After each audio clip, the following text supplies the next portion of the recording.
I would like to call this meeting of Senate Finance to order. Mr. Thorley, will you please take the roll? Senator Dennis, Senator Kiekefer, Senator Goycochea, Senator Hammond, Senator Ratty, Senator Severs-Gansert, Senator Cannizzaro, Senator Dondero-Loop, Chair Brooks. Here. And please mark the other members present as they arrive.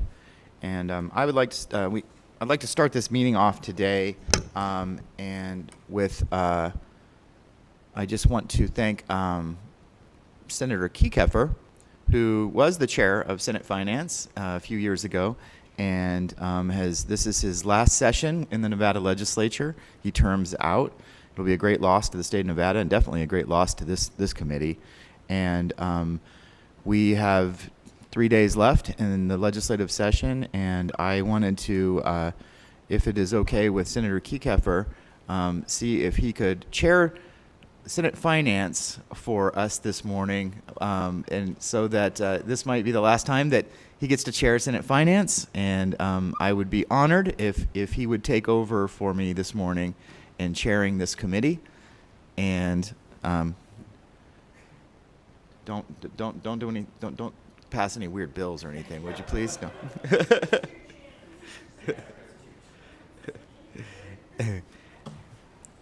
Thank you, Mr. Chairman. That is very kind, and I truly appreciate it. Thank you. So we have called the roll, and we've got, 5 bills to hear. Do you have a preferred order? I don't see the speaker, but I see Mr. Yeager in the back. So why don't we start with Assemblyman Yeager and Assembly Bill 341.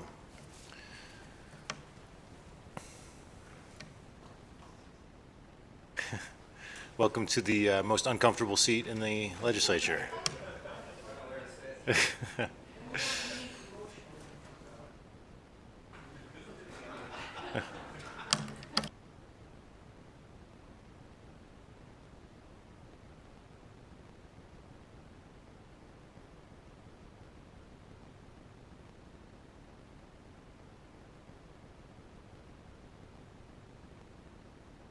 So we'll open the hearing on Assembly Bill 341. Proceed when you're ready.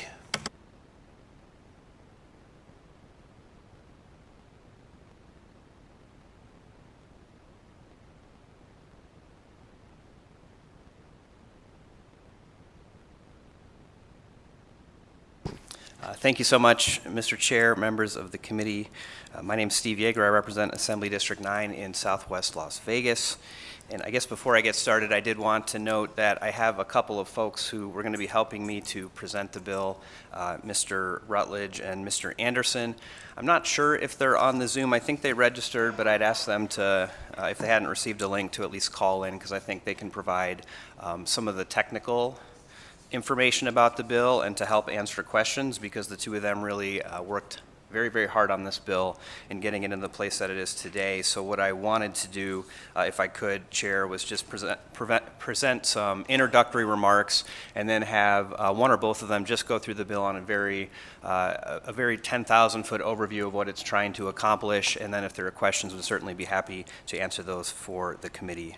Again, I'm Steve Yeager. It is an honor to present Assembly Bill 341 in its second reprint to you.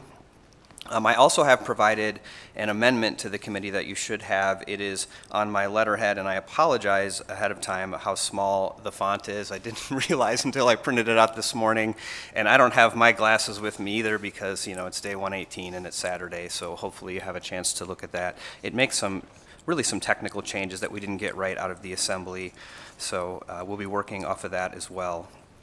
So Assembly Bill 341. Just really quick, for if you're watching on the web, that proposed amendment referred to by the Assemblyman is under the Exhibits tab on the meeting page.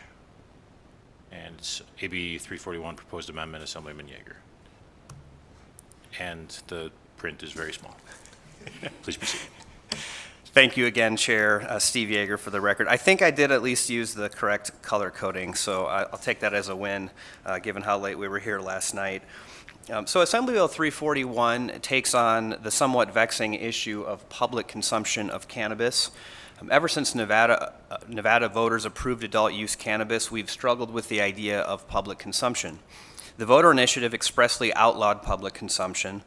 That might have made sense then, but I certainly don't think it makes sense now. More than 40 million tourists visit Las Vegas every year, and millions more visit other parts of the state where dispensaries sell cannabis, including Washoe County and West Wendover in Elko County. Many of those visitors are interested in trying cannabis, but there just aren't many places where they can legally do so. They're not allowed to bring it into their hotel rooms.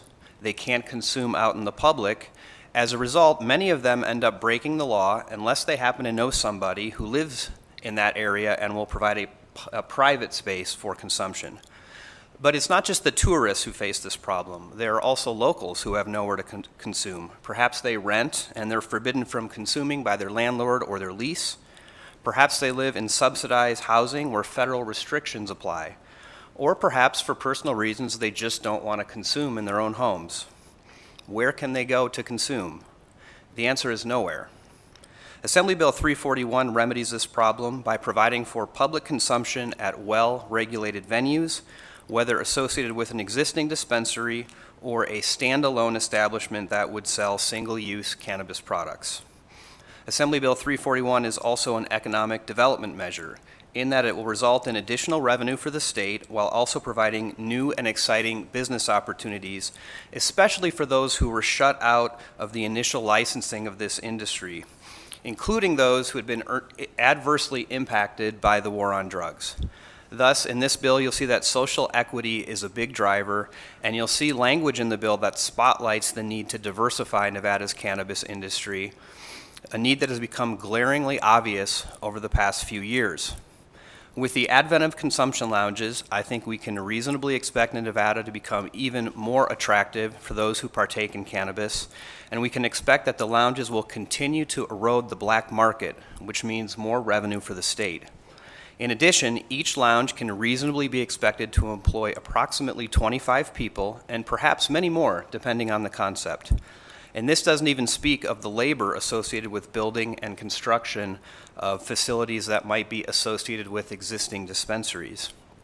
So, Chair, with your permission, I do have Mr. Rutledge and Mr. Anderson on the Zoom with us. I think you'll see them there in the bottom of the screen. They're looking very nice for a Saturday morning. And with your permission, I would like to hand it over to them to just kind of take you through the bill at a very high level, and then we'd be happy to answer any questions. Thank you, Mr. Yeager. Please proceed.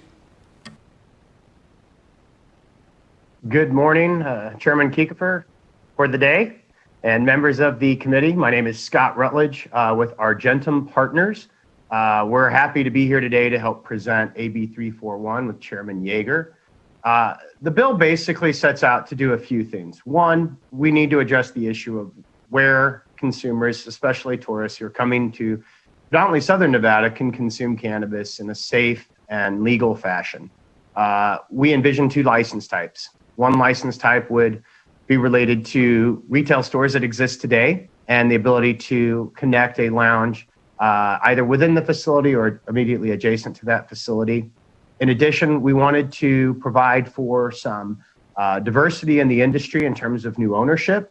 I think most members of the committee are aware that the CCB issued a demographic report earlier this year that pointed out that we have a fairly homogenous cannabis industry in terms of ownership. And so we believe that AB 341 with these new licenses will allow for some diversity. With the independent lounges, 50% of those lounges will be provided to social equity applicants. Those are individuals who have been directly harmed by our failed policies on cannabis law. And the other 50% will go to independents, meaning non-retail stores. So these would be folks who are either new to the industry or maybe work within another aspect of the industry that would like to apply for one of these lounges.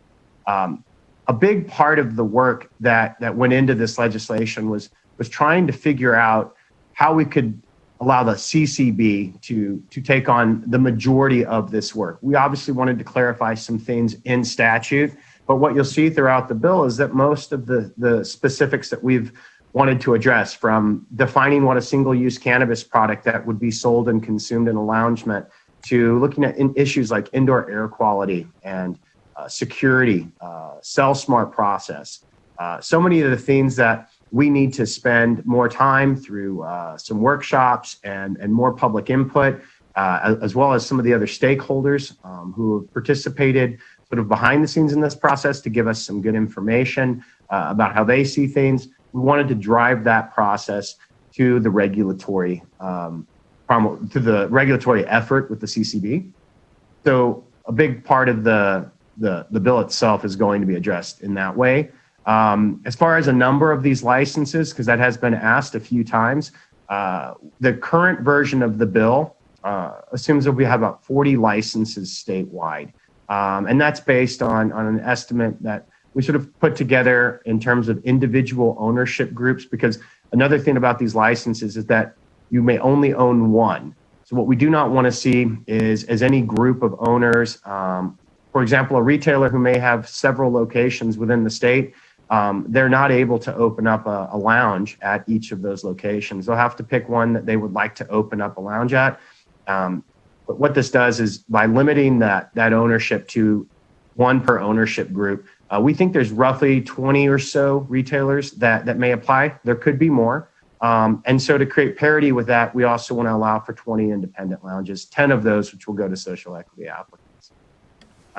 We leave a lot of the control of the bill in terms of land use issues, et cetera, with local jurisdictions. AB 533 obviously established in the 2019 session a number of new things, including the CCB.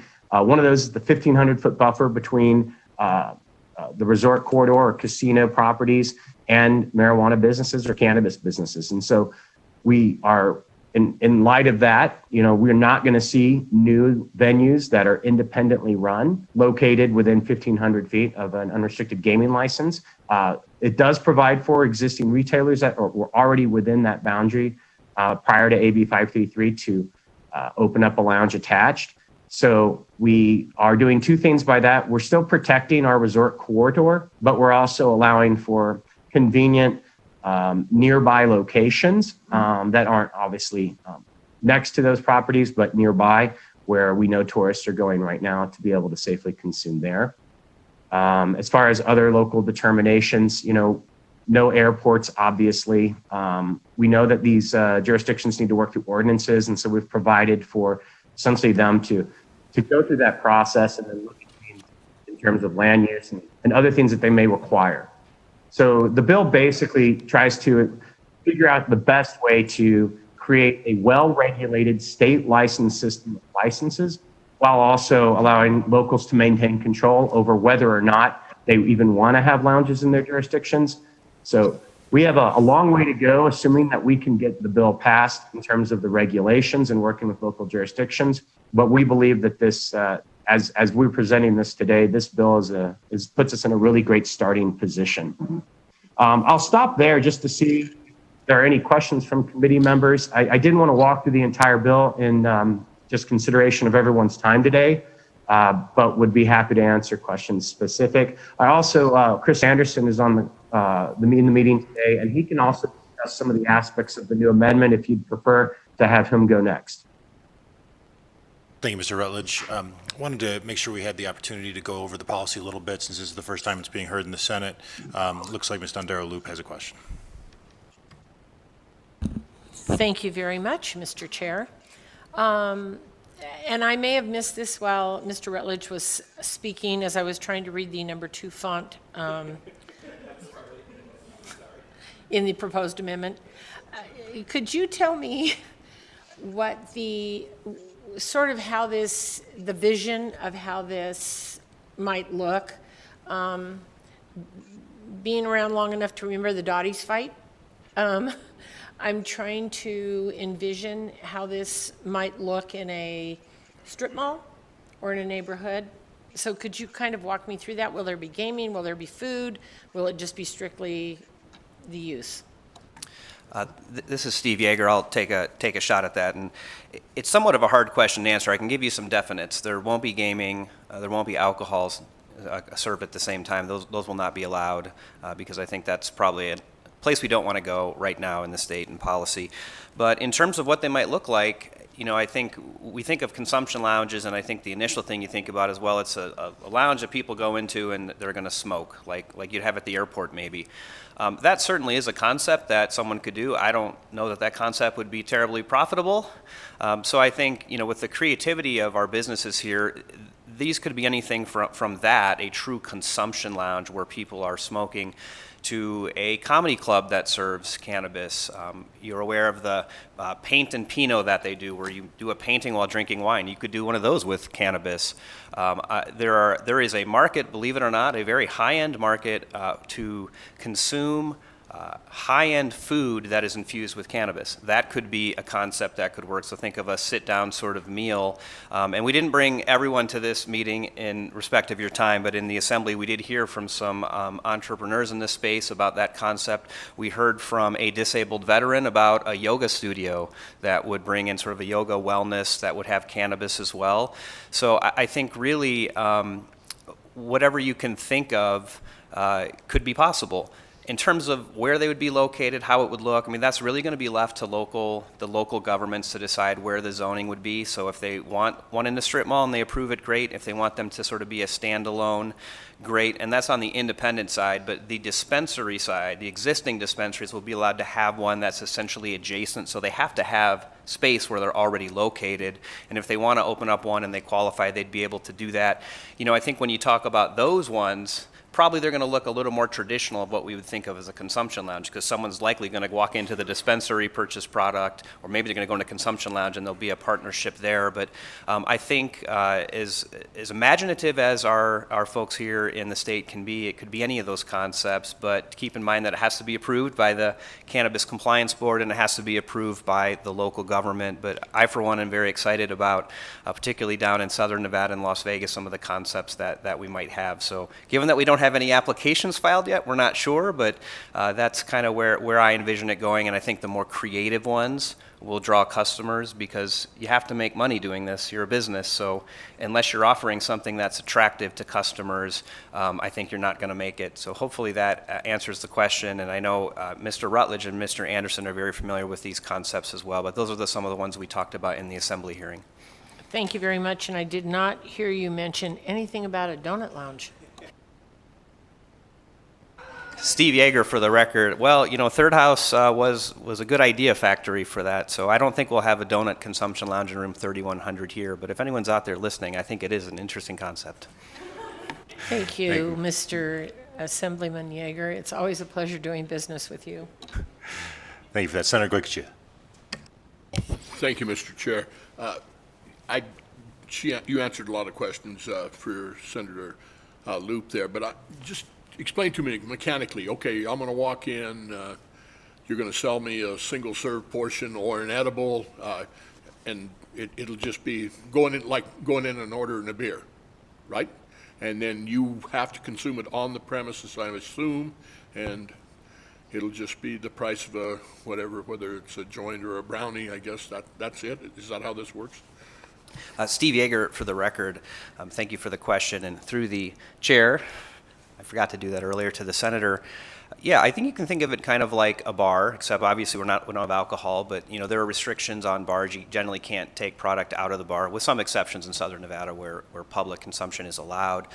But I think the product would be sold to you there, so there's that cost. And I think it could be a joint, it could be an edible, it could be an infused food, it could be an infused soda, whatever the concept would be. Again, with approval from the CCB, so you can't just go do something. But then I think the other question is, well, how are you going to make money on this concept? Because, maybe there's a markup on the product, but unless you're doing a really high volume, you're not going to make it as a business. So think of, maybe it's a comedy club and maybe they charge an admission fee to get in addition to it. Think about like our entertainment in some of our urban areas where you're buying a ticket to get in, but then when you're in, you're buying food and beverage. So I think you can think of it like that. So that'll be up to each each business to decide what model it is that works for them, that's going to make them profitable and sustainable. And, you know, I will say this, we had a question over in the assembly, well, you know, how are we going to ensure these places actually stay in business and continue to operate? And the answer is we can't do that. I mean, we allow restaurants and businesses all the time to go out there and try to make it, and the truth is it's a competitive industry. It's hard to make it. Not all businesses are going to succeed, and I think we'll see the same in this space. Not all businesses are going to succeed, but as we find our way into this, I think what we'll see is that for the tourists, they're going to want something that's exciting and creative and fits into what they want their experience to be here. For the locals, it might look different. Maybe they just do want a space where they can go consume. They don't need the bells and whistles. They don't need the admission charge and the entertainment. So it'll be up to those businesses to decide what kind of concept fits in where they want to open. Thank you, sir. Thank you, Mr. Chair. Thank you. Let's go to Senator Dennis and then Senator Brooks.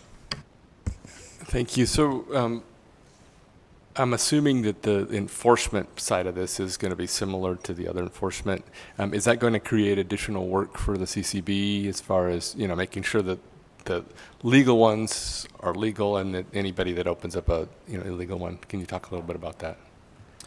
Certainly, Steve Yeager for the record, through the chair to Senator Dennison. We do have CCB on the Zoom with us as well, and I'll hand it over to them, but I will just note that we did have a stopover in the Assembly Ways and Means Committee on this bill because there were some fiscal notes. The CCB is going to need additional staffing for licensing enforcement. The Attorney General needs additional staffing to be able to staff the board. The Department of Taxation needs additional staffing. So the good news is none of that is general fund money because they are sort of self-sustaining through the licensing fees, and you will see in this bill that the application fee for an existing retail dispensary is $100,000. So that is high. That is a high price, but I also believe it's appropriate. And then, you know, the independent lounges are a little bit lower, and they can be even further reduced if they're social equity applicants. But I see we have Executive Director Klimas on the Zoom with us. Thank you for being here on a Saturday morning. And if Mr. Chair, if you'd allow me to have him answer that question, I think he can provide some more context. Please, Mr. Klimas, good to see you. Thank you, Chair and members of Senate Finance. Tyler Klimas for the record. And I mean, Chair Yeager, you kind of laid it out for us, but yes, I mean, enforcement will be a big component of consumption lounges in this new kind of industry as part of the global cannabis industry. However, in our fiscal note, we do list compliance enforcement investigators who do our enforcement now. We have 4 right now. We've requested an additional 4. As Chair Yeager mentioned, it doesn't come out of the general fund. We also bill for time and effort. And so there's a couple good components that they somewhat pay for themselves. But yes, enforcement's a component of that, and we've provided for that in our request. And then if I could, I have a separate one, because you talked about trying to diversify the ownership. So as licenses are issued, do you anticipate that license has to remain in that way? I mean, so that it's not just somebody buying up a license and then, you know, turn around selling it, and then you still have the issue of not being diversified. Yes, Steve Yeager for the record, through the chair to Senator Dennis. Exactly. So you'll see in the bill, and unfortunately I don't know that I have the exact section in front of me, but there is a component there that if you're a social equity applicant and you get a license, you can't just turn around and sell it to somebody who's not a social equity applicant. Because what we saw in other states is, you know, they tried to solve this problem by saying you get some sort of preference if you fit into certain categories. But then what would happen is that person would get the license and turn around and sell it for a substantial markup, but for way under the value of what it was, and we want to prevent that from happening here. So the CCB is going to have regulations on that as well to determine what constitutes a social equity applicant. And I'll say for the record, it's more than a nominal percentage. Like, this has to be majority ownership falling into that social equity applicant category. And Mr. Rutledge can probably tell you exactly what section of the bill that is. And if you don't mind, I think he can reference that for Senator Dennis, Mr. Chair. Mr. Rutledge. Scott Rutledge for the record, through the chair to Senator Dennis. I believe the section that we're discussing is section 12. I think section 12 begins the process of licensing, and then we discuss 12.4 talks about how the licenses are divided, but we do define social equity, as I believe, in section 12. And Is there a here- specific no, part that section- references? I'm sorry, Mr. Section Rutledge. 9 is the definition. Right, so Mr. Rutledge, is there a specific part that references the transfer requirements and the restrictions on the license itself? Correct. Okay. Apologies. Scott Rutledge with Argentum through the chair. The transfer of these licenses, I believe that takes place under section, I think it's 17.5. I apologize for not having that right in front of me.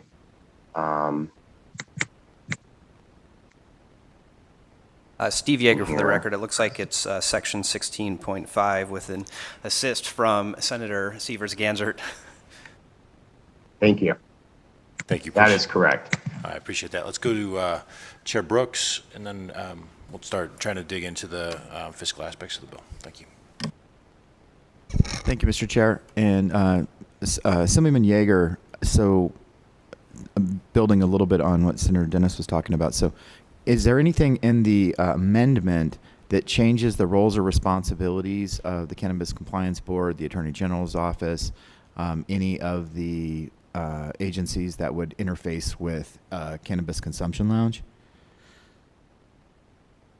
Steve Yeager, for the record. Chair, through you to Senator Brooks, I think Mr. Anderson's probably the expert on the amendment, so if we could allow him to answer that, please. Thank you, Mr. Anderson. We just go direct in this committee. Chris Anderson with Solid Consulting, for the record.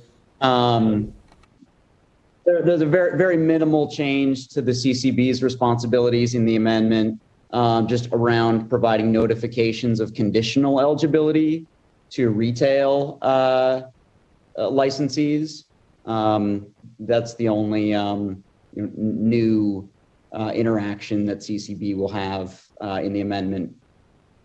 Thank you, Mr. Anderson. And if, Chair, can I see if the Cannabis Compliance Board can confirm that is their understanding, and if that has any sort of impact on the fiscal note that they have submitted? Thank you, Tyler Klimas, for the record, and that's correct. The amendment, as listed here, doesn't have any effect on our fiscal note request. Thank you.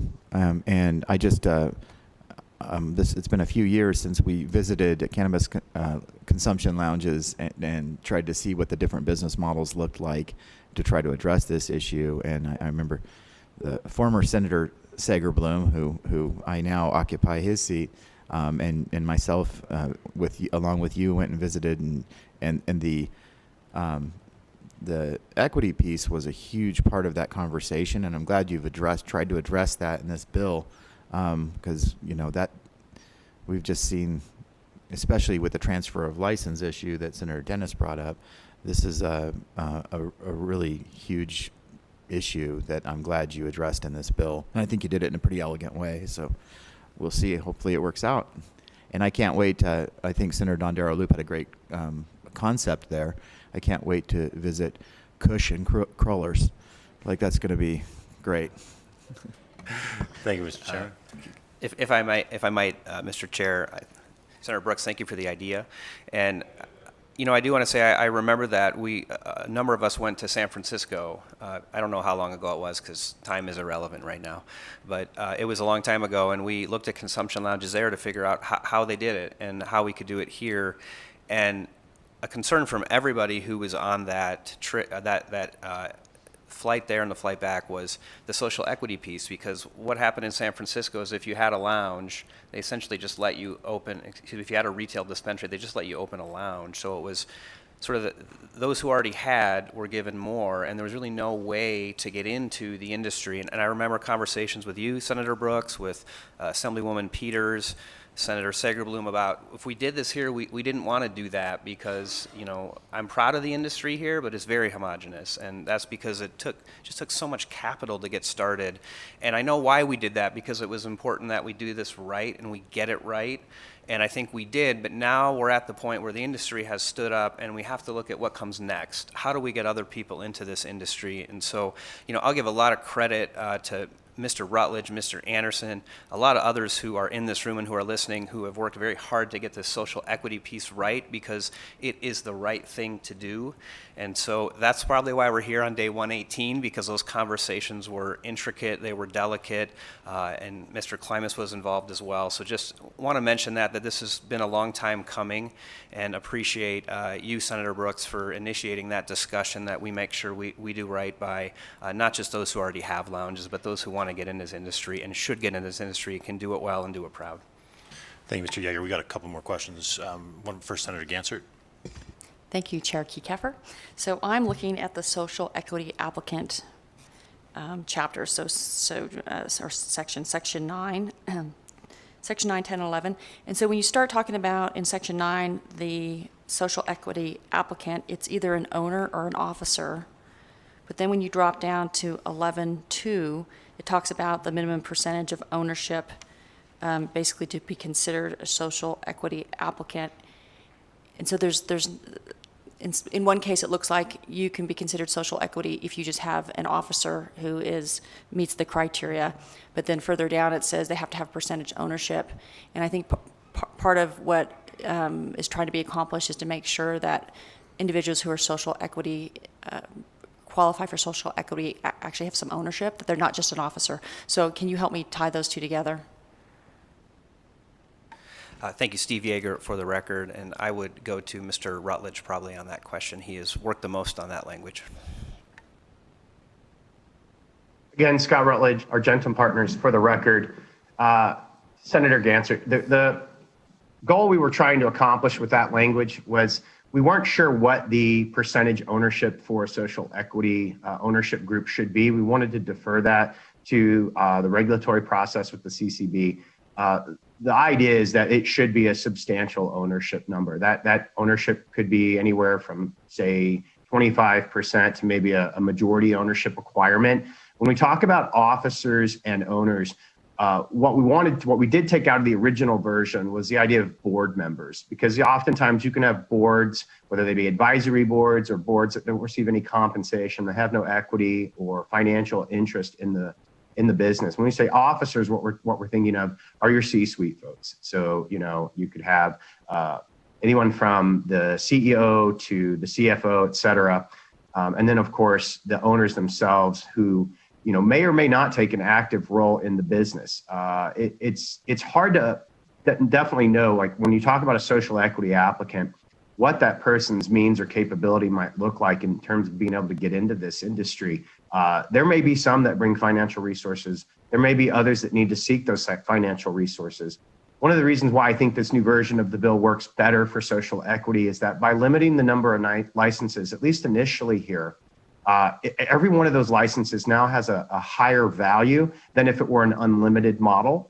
And so we do believe by doing this, you will find social equity ownership groups who, in terms of trying to access capital, because as we all know, as a cannabis business, you can't go the traditional way of a bank loan, et cetera, that it will actually drive more investment towards those groups. But as far as going back to the original question of how do we ensure that this is just a token member of a board or something, we believe that this amendment covers that, or the new version of the social equity definition covers that. And again, when we promulgate these regulations through the CCB over the summer, we'll have workshops and discussion, and I think we'll come up with a number that satisfies what we're trying to accomplish, which is true interest and equity in this industry for a social equity applicant. In addition to that, we're also looking at, for the independent lounges, we've included language about diversity. We think it's important that the independent lounges don't look just like the retail-owned lounges either, in terms of this homogenous nature of the industry. And so we're going to continue to explore ways to expand on the diversity component of those independent lounges and how that might ultimately look in terms of how those licenses are awarded. But at the end of the day, what we do want to do is provide more diversity in the industry. Thank you. And I guess when looking at the language, it seems somewhat loose in that you're relying on the board to create regulations, because you also give up to a 75%, if I read that right, discount for the application. So I think it's important that the intent is clear, that you don't want a token person who qualifies, who is not an owner, like a group of individuals who get a 75% discount because they have someone who qualifies, but that person really isn't going to benefit because maybe they're an officer and not there for the long term. And so that's another issue, I guess, too. If you are a social equity applicant and you get a license, does that license always have to be turned over to another person who qualifies for the social equity standard?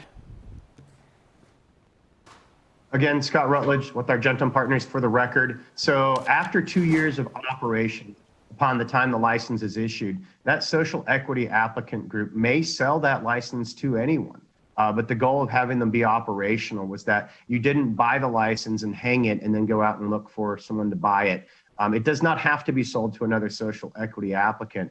But in the process of looking at the regulations and how we'll continue to look at new licensure for the industry, it is the intent of this legislation to allow the CCB to continue to add new licenses for social equity applicants in the future. But we did not want to restrict a social equity applicant licensee group from the ability to benefit from their hard work. If they build an amazing business and after 2 years they decide that they either want to sell it or even bring in a new partner, something to that effect, we wanted to allow them to have access to that market. At the same time, we want to continue to see new social equity applicants apply and continue to see diversity in this industry. I do believe that in future conversations with the CCB and even coming into the next legislative session, that we're going to continue to see this industry move towards addressing the issue of diversity and trying to find ways to license more people, whether they be persons of color or those affected by the war on drugs. Thank you. I just have one more question. Okay, when the criteria as far as the scoring guidelines are very few, and if you were to look at the guidelines for when you originally get an operation like a retail store, there's a lot. There's whether they have liquid assets, whether the owners, board members, et cetera, officers have any experience, educational life experience is another one, integrated plan for care and quality and safekeeping of cannabis and so forth. So none of that applies to this bill, and I know half of them are associated with a retailer, so they're going to have that. But when you have an independent operation, is the CCB going to control that, or because it's not in writing? Essentially, it's not in the bill, but for the original establishment of operations, that those were requirements. Again, Scott Rutledge with our Argentum Partners for the record. What this bill contemplates is that the old licensing system obviously didn't work in terms of allowing for more diversity and certain considerations. We also think that by holding these licenses to the same standard as the original retail licenses or dispensary licenses, there were a lot of things that would then disqualify a group that did not have the financial capital wherewithal. So we really wanted to accomplish two things here. We wanted to give the CCB, who have not issued new licenses for any new license type yet, the opportunity to really develop the regulations and requirement for that merit and criteria. And again, to do that through a process with public input. So we certainly think that there will be some sort of cash, requirement, because with any business, right, you need to have operating cash in addition to the capital expenditure up front. But we didn't want to try to put some sort of arbitrary number in statute. We wanted to really provide as much flexibility as possible to the Cannabis Compliance Board in order to ensure that, number one, we do have strong criteria and that there are some merit-based decisions in terms of how these licenses will be scored. It's important to note this is not a ranked preference scoring system. We've found that has led to so many challenges in the past. And so what we're hoping that this will do is you essentially get a pass-fail score based on the criteria. And that, in effect, if there are any discrepancies or deficiencies with that application, especially with the social equity applicant, that this would invite an opportunity in some cases for that license to, while they may not have met every exacting standard on certain aspects because they are a social equity applicant or because they are a diversity applicant, that they would still get enough points to pass that and then address those deficiencies in the process of awarding any future licenses, because there's really two steps. There's the application Mr. Rutledge. process and then there's the awarding. Pardon? I need you to wrap up. Understood. I guess the important thing to note is this: while there is an application process, there's also going to be the licensing process, and that in-between phase where the CCB will look at suitability as well as work with those applicants. We know that there are going to be certain safeguards, if you will, in terms of how these licenses are awarded and ultimately in the end. Thank you.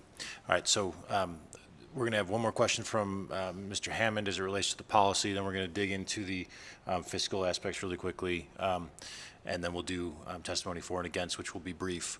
And then, because as you said, Mr. Yeager, time is irrelevant, but that clock keeps ticking, and now we're wasting, and now we're eating into the speaker's time, and we need him to do stuff to get us out of here, sign he die. So, Mr. Hammond. Thank you, Mr. Chair. And I almost hesitate to ask a question because I feel like I'm out of my league. I mean, up until there was a reference to Kush and crawlers, if it wasn't for the context, I probably wouldn't even know what a Kush is. So, but Senator Gansert actually asked something, and I wanted to go down that line. We were talking about regulating, and we were talking about selling and licensing, and you're talking about those social equity owners, and when they buy into something like this. You mentioned that after 2 years, and I think the business model bears out that after 2 years they can sell to anyone because they've invested and they're trying to make something on an investment. But within that 2 years, if hard times come or whatever, and they feel like they need to sell, I don't think you mentioned this, and maybe you did. If somebody who buys a license or gets a license, and then within that 2 years before they're allowed to sell to anybody, if they have to sell, do they then have to sell to somebody who is still qualified for a social equity investor? No. Again, Scott Rutledge for the record. Scott Rutledge with Argentum Partners. If they cannot keep the business open within the first 2 years, they would then rescind that license back to the CCB, and it would then be awarded to another social equity applicant if the business fails. Okay, that makes sense, and I appreciate it. And again, I probably want to ask another question because apparently I don't know what Kush or I didn't think I was going to wake up this morning and hear Senator Goycochea say joint. So I'll go ahead, Chair. I'm sure you can go visit your one of your county commissioners, and they'll give you a lesson. Thank you. So, Mr. Thorley, is there anything specific that we need to be worried about from a financial perspective as processing the bill? Mr. Klimas is on to talk about his fiscal aspects, but why don't you let us know what we need to be thinking about? Thank you, Mr. Chair. For staff's benefit, it would be important to hear from CCB and Taxation. The Attorney General also submitted a fiscal note. I don't know if there's any representatives from the Attorney General's office online. Why don't we start with Mr. Klimas? Why don't you walk us through the fiscal note that you have posted? We're on a second reprint of the bill with another amendment before us. So if you could try to encapsulate your fiscal note with any other changes, that would be appreciated.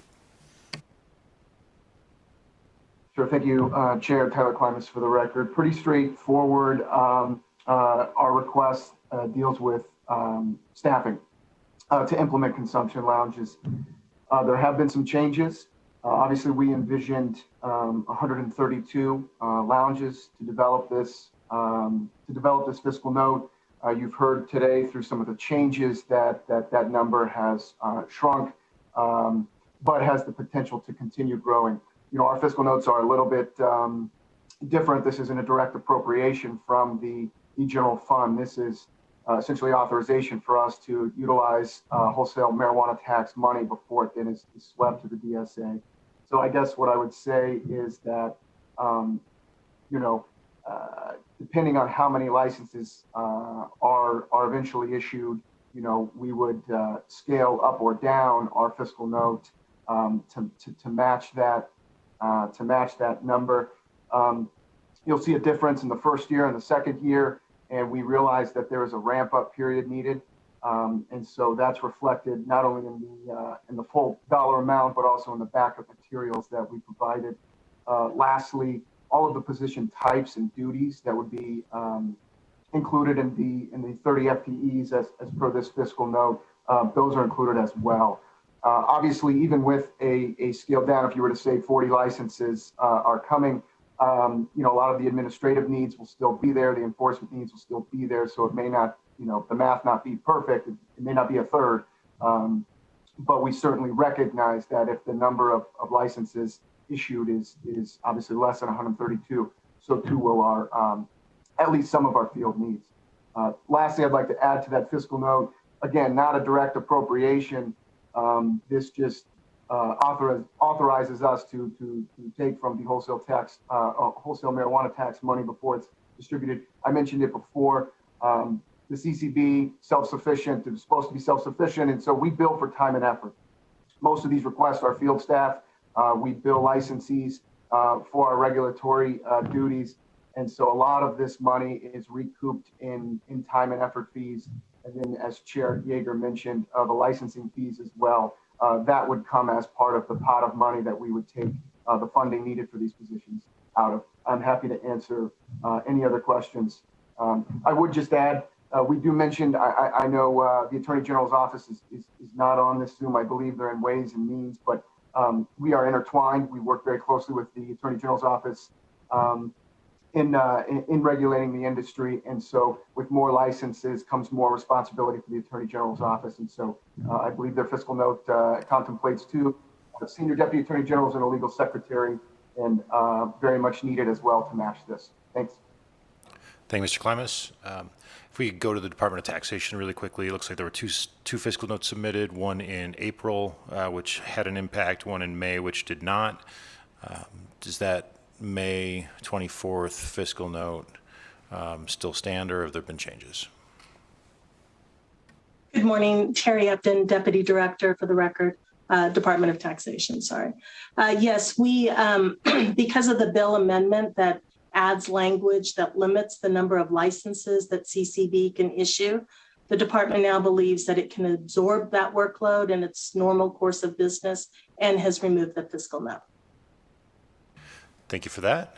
And then, is there anyone on from the Office of the Attorney General? I saw Ms. Adair walking in going to Finance, or Ways and Means, I mean. Nope. Okay. Appreciate that. Mr. Yeager, why don't you step back? We'll open it up for testimony. We'll start with anyone in the room who would like to testify in support of Assembly Bill 341. And please, let's try to be brief. Thank you. Ms. Magnus. For the record, my name is Annette Magnus, and I'm the Executive Director of Battleborn Progress. We are in proud support of AB 341. This bill just makes sense. Marijuana is legal in our state. We need to move forward with allowing public consumption in a safe and legal way. This is good policy for our state financially. This bill goes further to prioritize equity in the license application process, creating diversity in the ownership of these lounges. We should allow for legal, regulated consumption of cannabis, just like we do with alcohol in this state. Please pass this important bill. Thank you. Thank you, Ms. Magnus. Anyone else in the room? Mr. Adler, welcome. Thank you, Chair.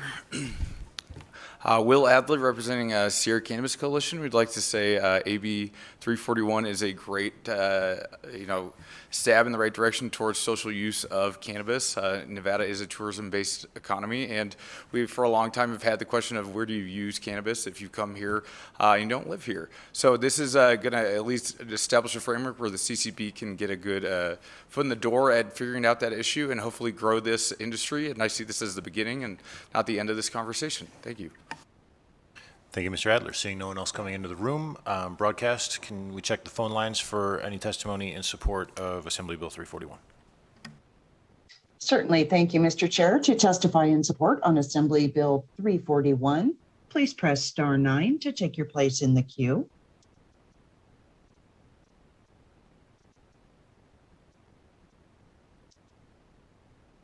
Caller with the last 3 digits, 520, please press star 6 to unmute. Thank you, caller. Please slowly state and spell your name for the record. You will have 2 minutes and may begin.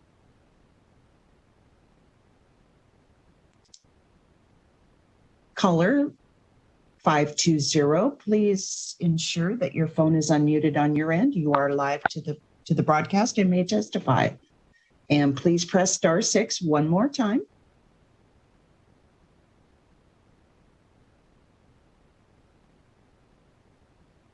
We will move to the next caller.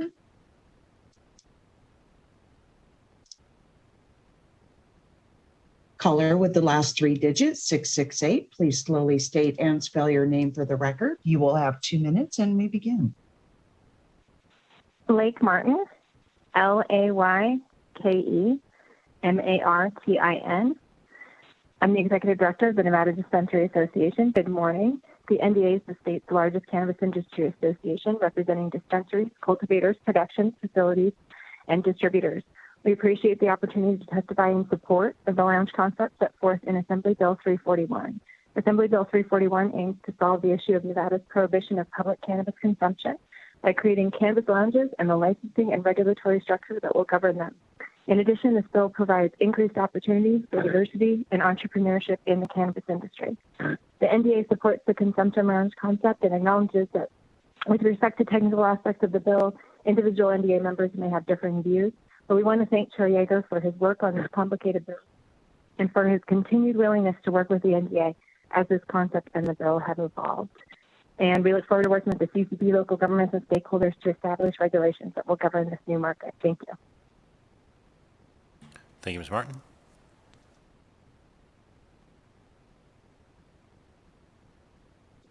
Caller with the last three digits, 700, please press *6 to unmute. Thank you, caller. Please slowly state and spell your name for the record. You have 2 minutes and may begin. Thank you. Good morning. Mr. Chairman, members of the committee. For the record, my name is Robert Grossbeck, and I'm co-CEO of Planet 13, a Nevada-based vertically integrated cannabis company. I'll be very brief. We are very strongly in support of the concept of lounges and wholly support AB 341 generally, and specifically as amended by Assemblyman Yeager's comments and proposals before you earlier today. And with that, I want to thank the committee for considering this and would very much request your support for AB 341 subject to Assemblyman Yeager's amendments. Thank you. Thank you, sir.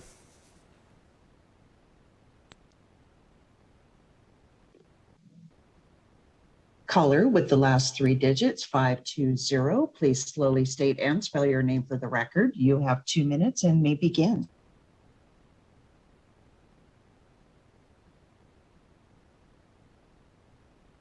Caller with the last three digits, 520, please ensure that your telephone is unmuted on your end. You are live and may proceed with your testimony. Are you able to hear me? Yes, ma'am. Thank you. Please proceed. Thank you. My name is Brianna Padilla, Brianna Padilla. I'm the Director of Communications for the Chamber of Cannabis. And I'd like to thank you for your time, for taking the time today to consider this bill and the benefits it could bring to our state. While I am an industry advocate and professional, I'm also speaking to you today as a constituent and a Nevadan in need of more options to succeed with and for my state.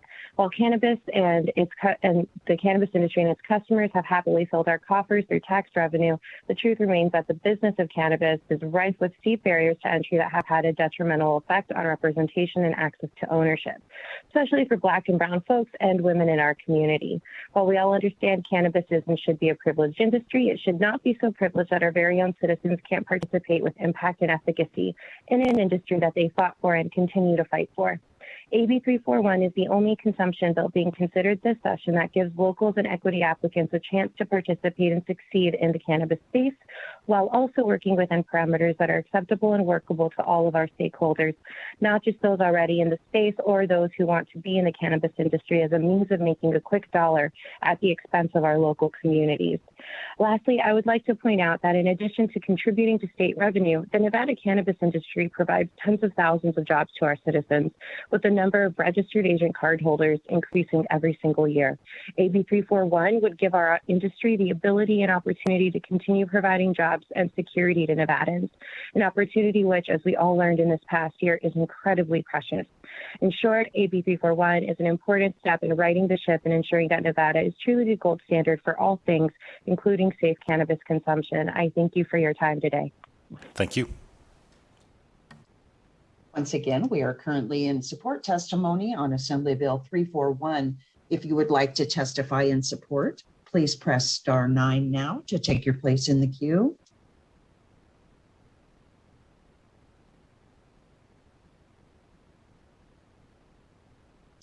Chair, there are no additional callers in support at this time. Thank you very much. Let's move to opposition. Is there any opposition testimony in the room? Ms. McDade-Williams, welcome.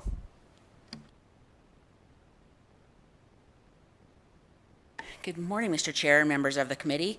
Thank you for the opportunity to speak today. This is Marla McDade-Williams with Strategies 360, representing CPCM Holdings. I'm in the unenviable position of testifying in opposition today, and we just have 3 areas of concern that we want you to consider as this bill moves forward. We do want to thank Chair Yeager and the proponents of the bill for their efforts on behalf of AB 341. One of the things that's notable about the measure is that it isn't sponsored by the Cannabis Compliance Board. As you know, in 2019, the legislature directed the CCB to conduct a study on social lounges, now known as cannabis consumption lounges. That staff study noted the following: as it relates to the number of licenses, the CCB and the Cannabis Advisory Commission, under direction of the CCB, would workshop the creation of such licenses and if there needs to be a limit of such licenses.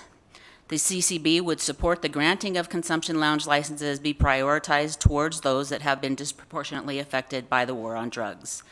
As it relates to fees and taxes, the CCB would recommend an initial license fee and renewal fee structure similar to those imposed for cannabis sales facilities. The initial license fees they had specified the license fees should be set between $10,000 and $30,000, with renewal fees between $3,300 and $10,000, solely dependent on the type of lounge that was authorized. While the question of whether there needs to be a limit of licenses was not resolved by this study, it does appear that that question has been settled as in the bill as we've gone through these negotiations. Additionally, this bill envisions some form of an early start, consistent with when adult use cannabis was implemented. As such, existing licensees who have already been vetted by the CCB would have had an opportunity to secure a license as soon as possible.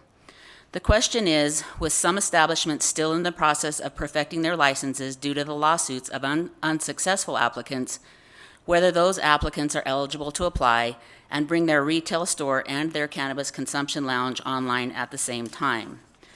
As such, we believe the term operational, as proposed in the amendment in Section 10(1)A, unnecessarily confuses this issue.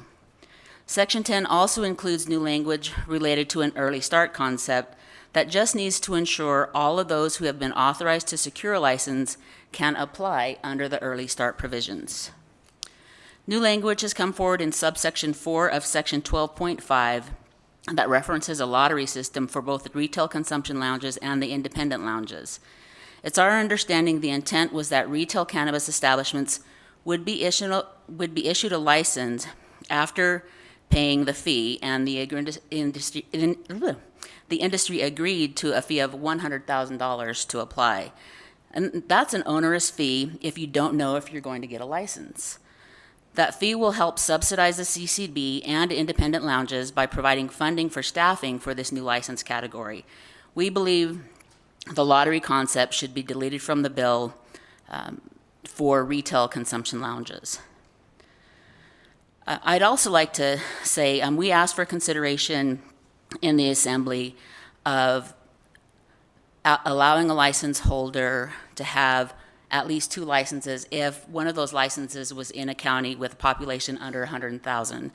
As you know, there was some discussion of this being an economic development measure for Nevada, and as it stands, where there are locations and the opportunity to generate revenue for the state of Nevada in our border communities, in our rural communities, it's not likely that they will have an opportunity to participate in this industry with the 1 license limitation as strict as it is.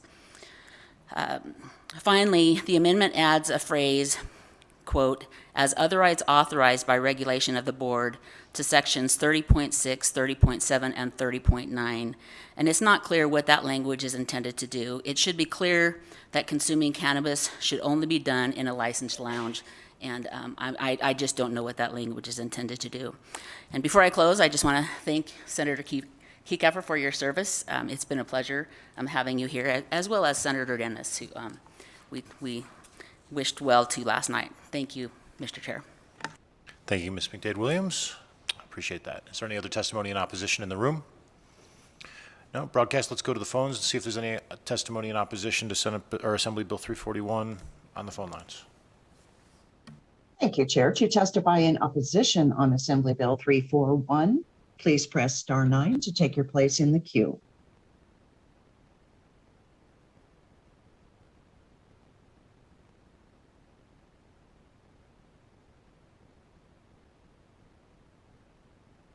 Chair, there are no callers in opposition at this time. Thank you for that. Is there anyone in the room in neutral? Seeing no one coming up, broadcast, let's check the phones for neutral. Thank you, Chair. To testify in neutral on Assembly Bill 341, please press star 9 now to take your place in the queue.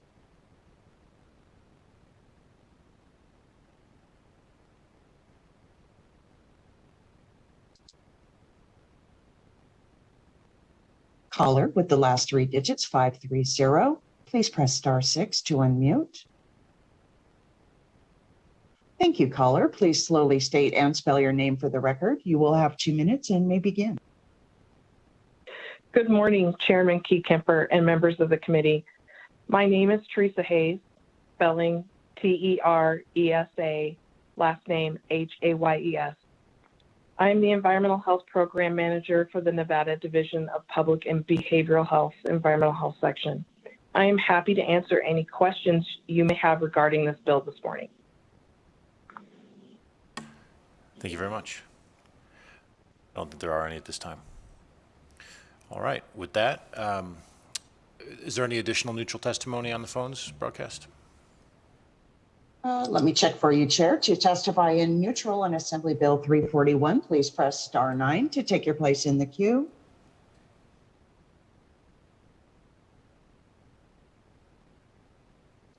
Chair, there are no additional callers in neutral at this time. Thank you very much. Mr. Yeager, would you like to make any closing remarks? No, he's shaking his head no. Appreciate that. With that, we will close the hearing on Assembly Bill 341. Mr. Yeager, we'll see you a little later for another bill. Thank you. And Mr. Speaker, you've got a couple small inconsequential bills before us today. Which order would you like to take them in? I'm sorry? Numerically. All right. Let me find them. So we'll start with Assembly Bill 126. Mr. Speaker, welcome to the Senate Finance Committee.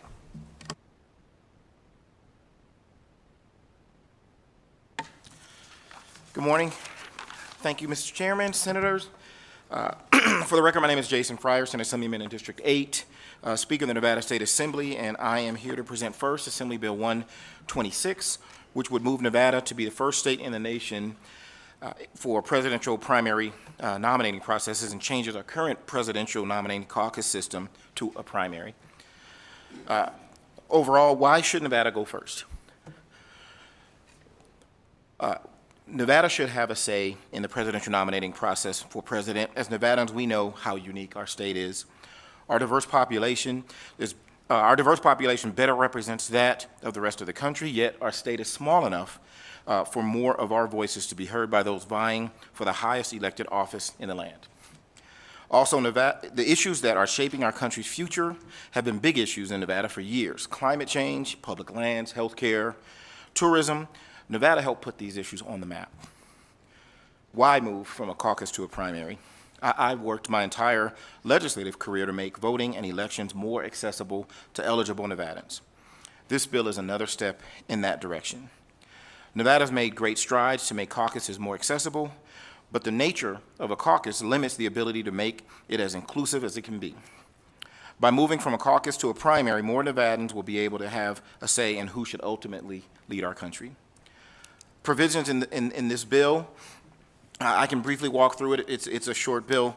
The majority of the bill makes conforming changes to include presidential primary and statutes that lay out the policies and procedures for administering an election and directing election officials.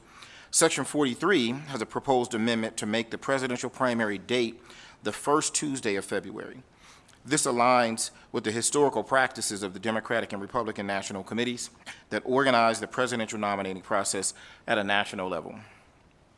We'll also continue to work with our national committees on the primary calendar to ensure through 2023 that Nevada remains in compliance.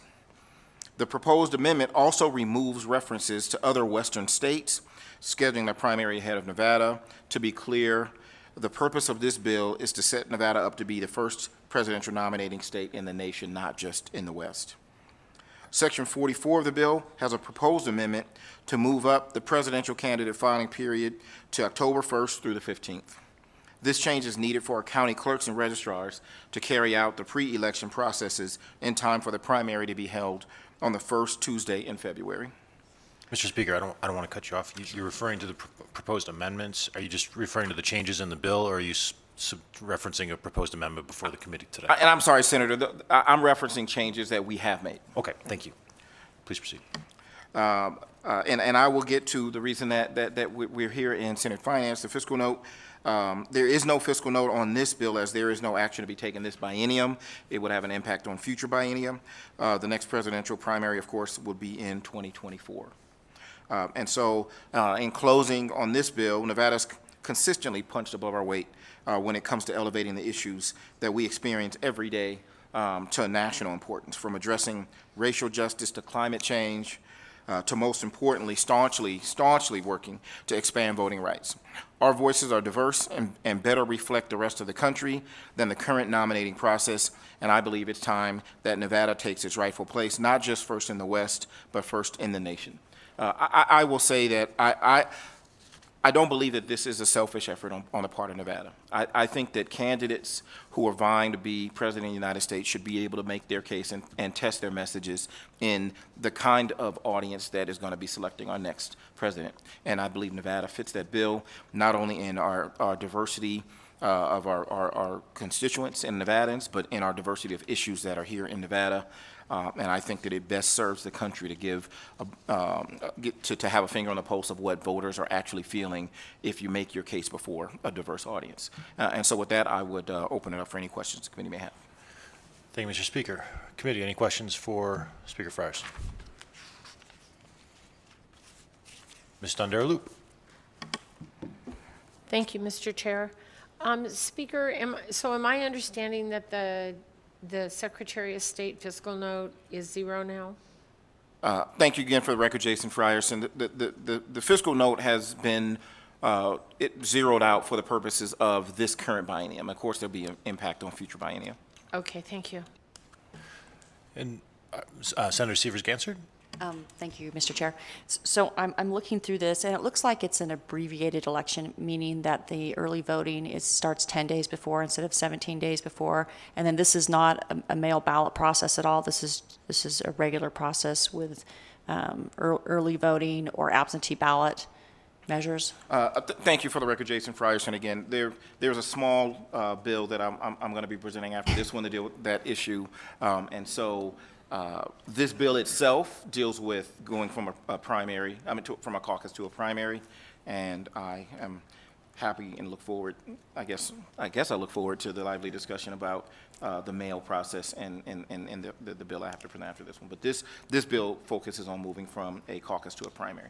Thank you. But for this election, though, the early voting period is truncated. It's Yes. 10 days instead of 17 days. Yes. Yep. Okay. Thank you. Thank you, but to be clear, that could change if the subsequent bill we're about to hear is adopted? That could change. Okay. Okay. Any other questions for the Speaker? If not, I'd like to go to Mr. Wlodkin in the Secretary of State's office. If you could talk about whether there's a fiscal impact in the upcoming biennium to you and your office, and what the sort of outlying costs may be associated with moving to the presidential primary. Thank you, Chair Keykeeper. Mark Washington, Deputy Secretary of State for Elections, for the record. Absolutely, as the Speaker said, there is no fiscal impact to the coming biennium. I do want to lead with that to make sure that is clear and on the record. We did provide a fiscal note. Again, the intent there was to really to make sure that we're being transparent so that the taxpayers, and again, certainly all of the legislators understand what that long-term impact is, but we do recognize that there's no impact to the biennium, this coming biennium. The impact that we did identify, very similar to the clerks, you'll notice that their fiscal notes also are zero for the most part through this upcoming biennium, and then really identify what amounts to the costs of a routine election going into the February 6, 2024 presidential preference primary that this bill proposes. Again, the costs, generally speaking, in the fiscal note are related to ballot stock, the sorts of costs that the counties would pay for, and that we ultimately would compensate them, as well as a number of other, again, routine election-related provisions. In the interest of time, though, that's all I have right now. And any questions? Thank you for that. Any questions for Mr. Wlodkin? See none. Thank you so much, and we'll talk to you again in a few minutes. All right. Anyone else you would like to present, Mr. Speaker? In the interest of time, I recognize that the focus for the purposes of today was on the finance part, so I kept it short on purpose. Well, I appreciate it. This is the first hearing on the bill over here, so we try to give a little bit of bandwidth if people want to talk about the policy, but appreciate that. So why don't we open it up to public testimony on Assembly Bill 126. Anyone in the room who would like to testify in support, please approach.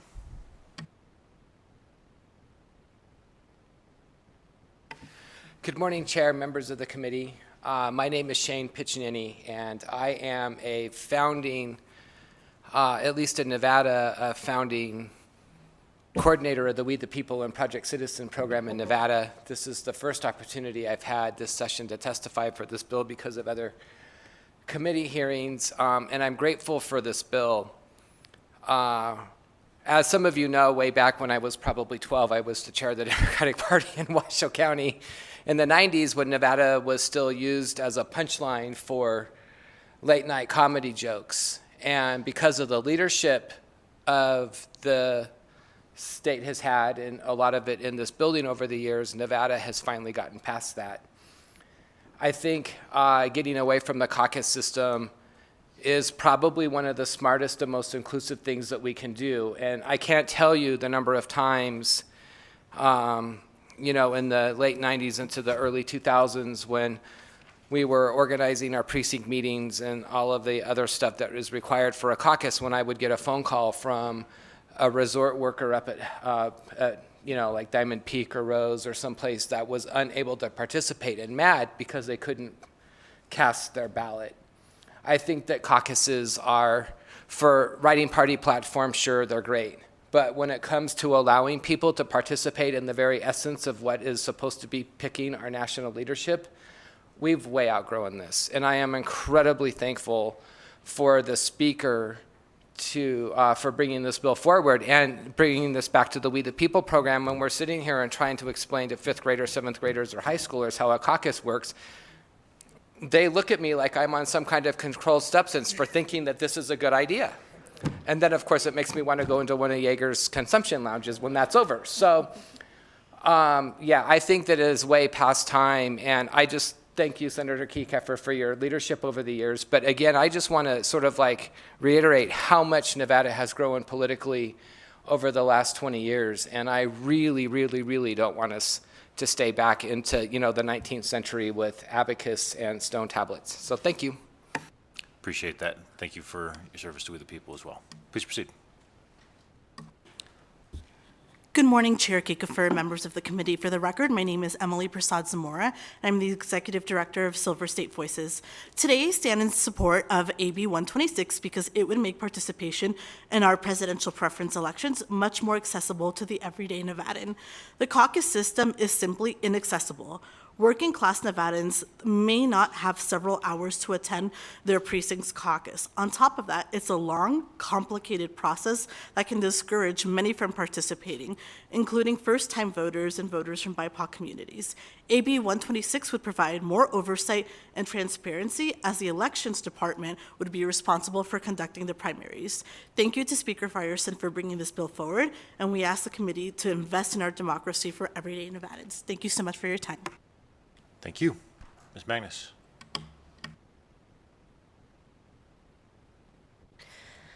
Good morning, Chair and members of the committee. For the record, my name is Annette Magnus, and I'm the Executive Director of Battleborn Progress. We are here in support of AB 126. We urge you to invest in this bill because it will make it more fair and equitable presidential primary election process in Nevada. We believe we should be first in the nation, and that is worth the cost. It is time to make this process more accessible to our growing electorate on all sides of the aisle. Moving to a presidential primary system proposed in this bill to give oversight of the presidential primary process to the Secretary of State and county clerks is wise. This provides assurances to voters that their votes will be tabulated by an unbiased public third party, increasing confidence in the primary system. The simplicity and efficiency of a primary preference presidential preference primary avoids the confusion sometimes created by the caucus process, which can be hard for some voters not overly knowledgeable about the rules or counting procedures. More confidence and easier processes mean greater participation, which is good for our democracy. AB 126 also sets rules for polling locations during the presidential preference primary to include at least 10 days of early voting and long hours of operation to ensure as many eligible voters as possible have a chance to participate.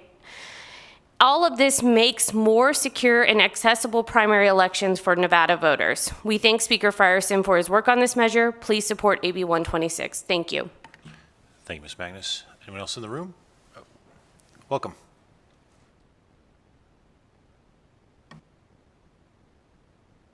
Good morning, Chair and members of the committee. For the record, my name is Christine Saunders, and I'm the Policy Director with the Progressive Leadership Alliance of Nevada, here in support of AB 126. Transitioning from a presidential caucus to a presidential primary system will remove barriers many Nevadans face in having their voices heard in the process. The caucus process is in itself cumbersome and time-consuming. Caucuses require a lot of prior knowledge to understand how to participate and how the end results are calculated. They're also typically held on one day a year, either a weeknight or a weekend day, meaning that those who have non-traditional work hours or caregiving responsibilities are left out unless they make special arrangements to be able to attend. And in some cases, the lost wages or cost of childcare needed to participate can be a financial burden. Moving to a state-run presidential primary is an investment in our democracy to better support working families.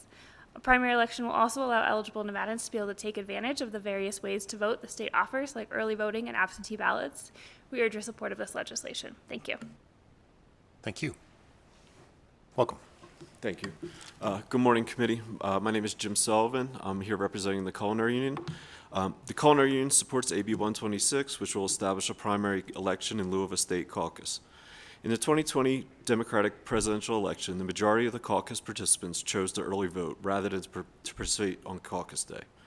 The Culinary Union hosted an early vote site for the first time in 85 years for union and community members to participate in this democratic process. Culinary Union mobilized members and their families to vote early.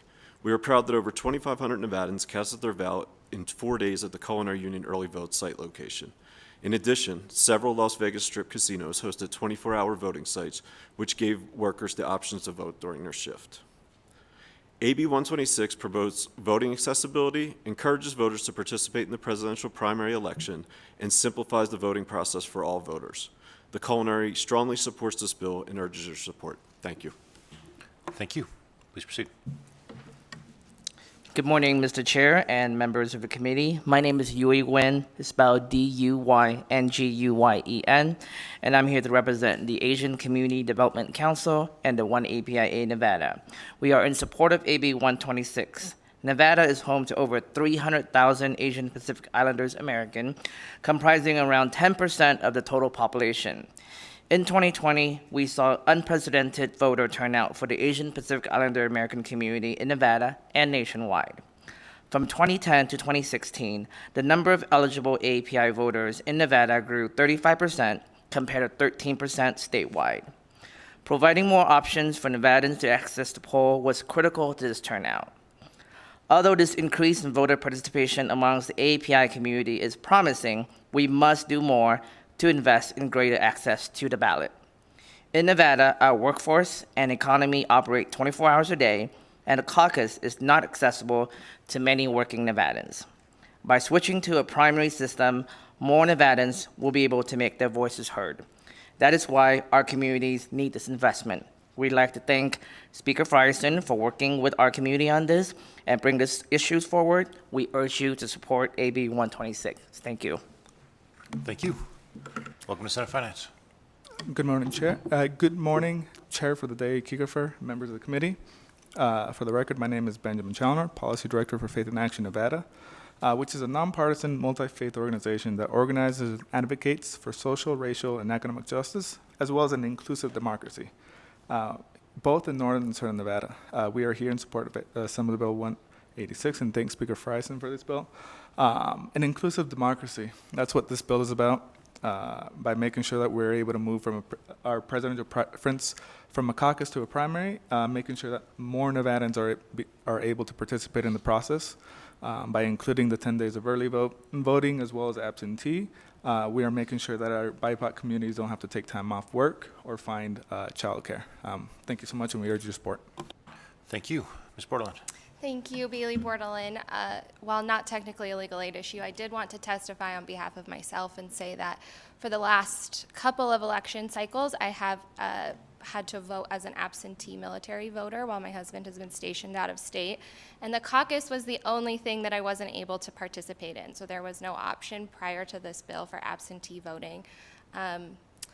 But outside of that, the Secretary of State's office has been great to work with and has really accommodated us, and we've been able to easily vote. So I look forward to that change so that military voters are able to participate in the primary. Thank you. Thank you, Ms. Bordelon, and thank you for your family service. Mr. Daly. Good morning, Mr. Chair. Chris Daly, Nevada State Education Association, support of AB 126. Educators ask their students to use their voice and build their own agency. We believe our politics and electoral system should strive for greater enfranchisement. NSCA takes pride in promoting the democratic process, including engaging our members to participate in elections. We have been involved with and supported both Republican and Democratic caucus systems since 2008. And last year, NSCA hosted an early vote location in the Democratic presidential caucus with thousands, I think over 5,000 people participating at our site alone. While we are happy to participate and help make this caucus run smoothly, it's time to move on from the outdated caucus system to a presidential preference primary election. The presidential preference primary will be more accessible for voters, will increase participation and engagement in this most important election. We believe it to be worth the cost. Thank you. Thank you, Mr. Daly. Anyone else in the room? Seeing none, broadcast, can we check the phone lines for testimony in support of Assembly Bill 126? Thank you, Chair. To testify in support on Assembly Bill 126, please press star 9 to take your place in the queue.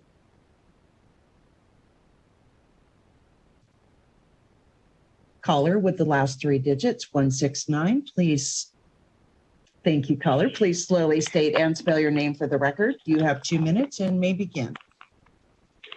Good morning. For the record, my name is Jennifer Fleischman, Jennifer Fleischmann, and I am the co-director of organizing at Make the Road Nevada. Make the Road Nevada is in firm support of AB 126 because transitioning back to a direct primary system would make our presidential selection process so much more accessible to Latinx and working class communities across Nevada. Throughout the year, we consistently engage with our members to ensure that they have the proper resources and are well prepared to advocate for themselves and participate civically. Although we make it a priority to help educate them on several different civic topics and processes, we found the entire caucus system to be quite a challenge. As we learned through our caucus trainings, the process was extremely intimidating for many of our members. Beyond the confusing system, it requires people to be able to spend an indeterminate amount of hours on what is often a work day for service employees, which means losing wages for many working families who desperately need to stay on budget.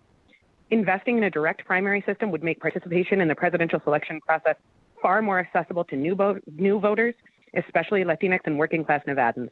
We urge you to support AB 126 and invest in our democracy. Thank you for your time and for your commitment to our state. Thank you, Ms. Fleischman. Any other callers? Yes, Chair, queuing them up now. Caller with the last 3 digits, 085. Please slowly state and spell your name for the record. You have 2 minutes and may begin. Good morning, Chair. For the record, my name is Alyssa Cortez. That's ALYSSACORTES. I'm the Program Associate of Silver State Equality. Silver State Equality is in full support of AB 126 because it would help to provide better access to new voters. The confusion and disengagement caused by the caucus system would be eliminated by creating a system where a voter will simply choose their preference for a presidential candidate.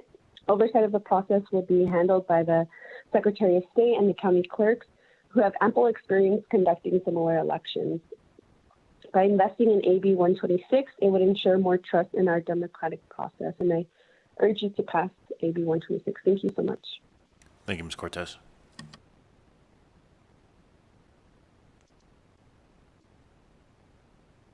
Caller with the last 3 digits, 695. Please press star 6 to unmute.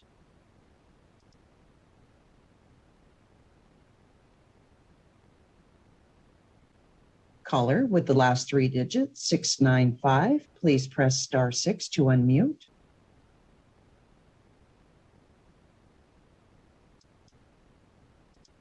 Moving to the next caller. Caller with the last three digits, 329, please press star 6 to unmute. Thank you, caller. Please slowly state and spell your name for the record. You have 2 minutes and may begin. Members of the committee, my name is Jonette Patty, JONNETTE I'm a member of the Navajo Nation, and I am here on behalf of the Native Voters Alliance of Nevada. We are in full support of AB 126, as it will be a more inclusive process for all Nevadans, but particularly for Native Americans. This bill will create an equitable system that all communities can easily participate in.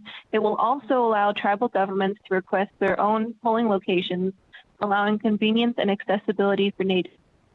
Thank you for your time and consideration. Thank you, Ms. Patty.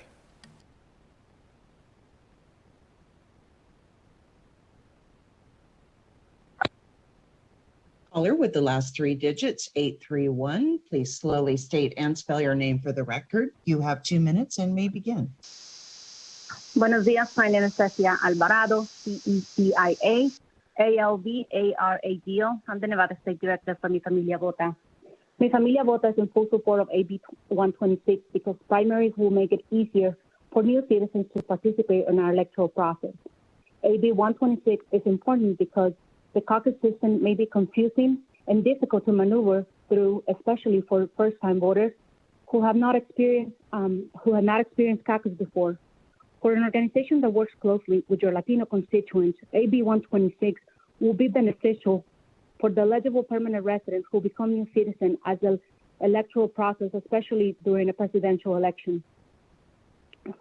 Especially during a presidential election, could be one of the most confusing. Also, it is important to note that the caucus system is not necessarily accessible for working class communities who do not necessarily have the time to participate, as they sometimes work 2 to 3 jobs. We urge this committee to please support AB 126 as it's an investment in a more inclusive democracy. Thank you. Thank you, Ms. Alvarado.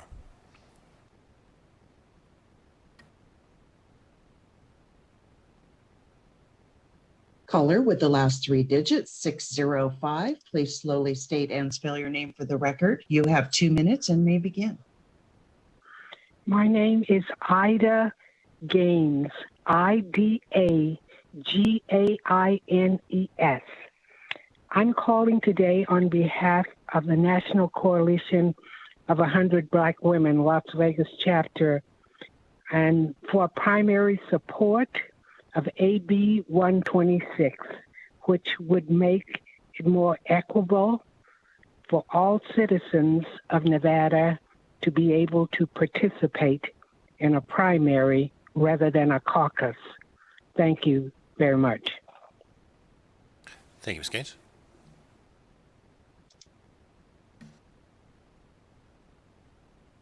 Caller with the last three digits, 415, please slowly state and spell your name for the record. You have 2 minutes and may begin. Good morning, Chair and committee members. For the record, my name is Aria Flores, ARIAFLORES, and I am the Las Vegas Area Director at CHISPA, Nevada. CHISPA is in support of AB 126 because, frankly, caucuses are difficult to maneuver through, especially for new voters who have not experienced this before. I saw this firsthand in 2016 when my father participated for the first time. I remember seeing how confused he was, but luckily I was able to explain the process to him. Investing in AB 126 would make it easier for folks who have a language barrier to engage in our electoral process, and they are far more accessible for working Latino voters who need the flexibility of choosing the best day and time to cast their ballot. I urge you to invest in our democracy by voting yes on AB 126. Thank you for your time. Thank you for joining us.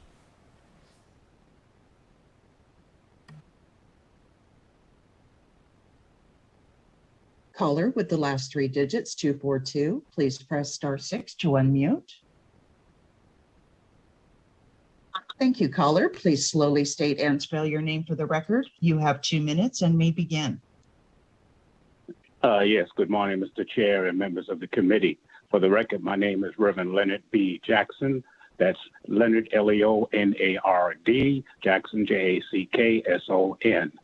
I am the Director of Faith Organizing Alliance, and FOA is in full support of Assembly Bill 126, because Assembly Bill 126 ensures that the Nevada presidential primary is held on the first Tuesday of February of each presidential election year. And with Nevada uniquely situated in the presidential primary process as a diverse state full of working people, our values and our people are deserving to cast their vote amongst the first states in this cycle. And AB 126 protects that and even puts it in contention to be the first in the nation. And I urge this committee to pass this bill. Thank you. Thank you.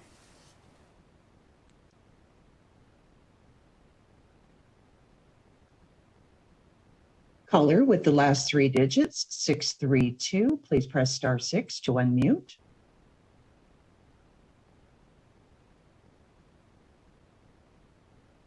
Caller with the last 3 digits, 632. Please press *6 to unmute.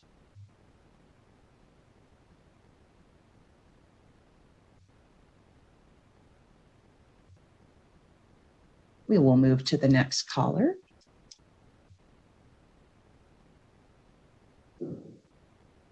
Caller with the last 3 digits, 035. Please slowly state and spell your name for the record. You have 2 minutes and may begin.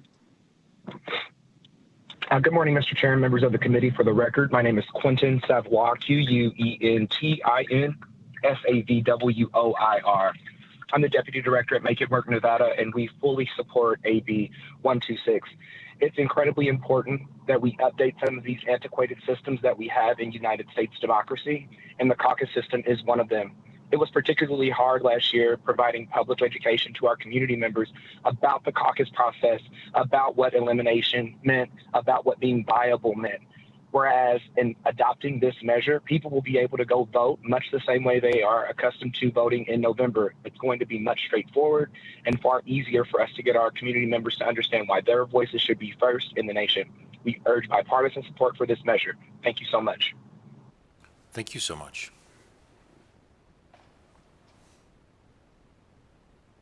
Caller with the last 3 digits, 695. Please slowly state and spell your name for the record. You have 2 minutes and may begin. Good morning, Acting Chair Key Keffer. It's nice to have you up there. This is Holly Wellborn, Policy Director of the ACLU of Nevada. I will just simply say ditto to my colleagues on their statements regarding the outdated caucus system and encourage the committee's support. Thank you. Thank you, Ms. Wellborn.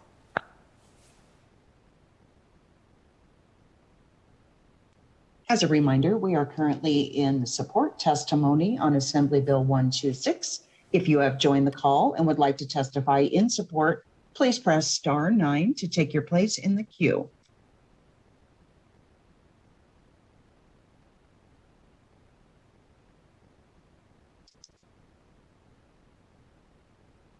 Caller with the last 3 digits, 632.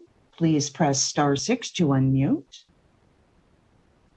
Thank you, caller. Please slowly state and spell your name for the record. You have 2 minutes and may begin.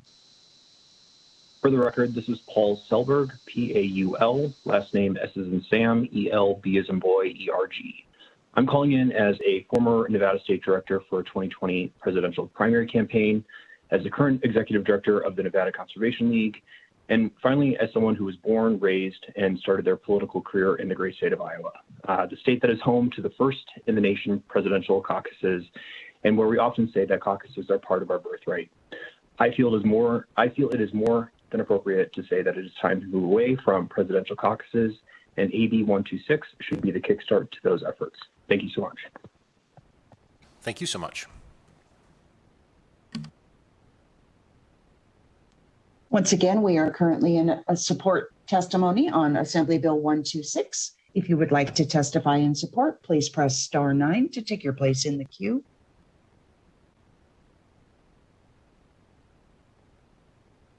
Chair, there are no more callers in support at this time.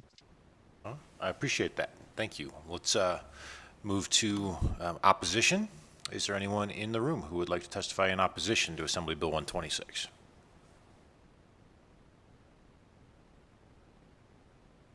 All right, seeing none, let's go to the phones. Is there anyone on the phone lines broadcast who would like to testify in opposition to Assembly Bill 126?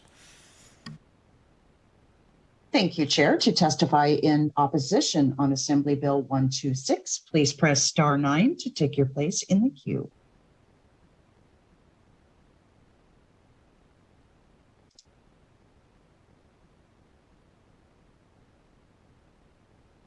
Caller with the last 3 digits, 373, please press star 6 to unmute.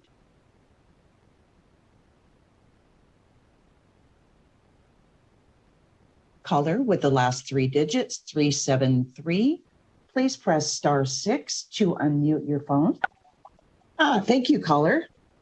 Please slowly state and spell your name for the record. You have 2 minutes and may begin. Yeah, good morning. My name is Bob Russo. That is Bobrusso. And I'm calling this morning to express my opposition to AB 126. I believe that maintaining the caucus encourages more political involvement by Nevada citizens. Our republic was founded on the principles of active political involvement by the electorate. A more educated and informed electorate results in more qualified people to fill political positions. The other thing that concerns me is an extra primary is going to be very costly and taking more money out of the pockets of Nevada taxpayers. Presidential primary elections were tried in Nevada in the past, only to be repealed by lawmakers in favor of the caucus system in 1981. Low turnout was a factor in repealing it. I'm also concerned on how this will affect third parties in Nevada. So I urge you to please oppose this bill. Thank you very much. Thank you for your testimony, Mr. Russo. Once again, we are currently in opposition testimony on Assembly Bill 126. If you would like to testify in opposition, please press star 6. Please press star 9 to take your place in the queue.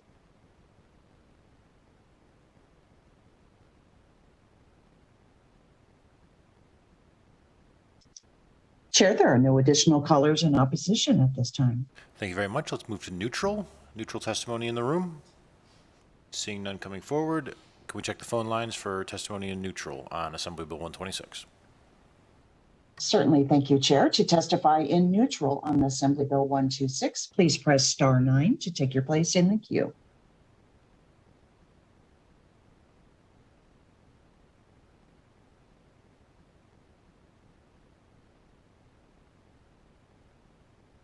Chair, there are no callers in neutral at this time.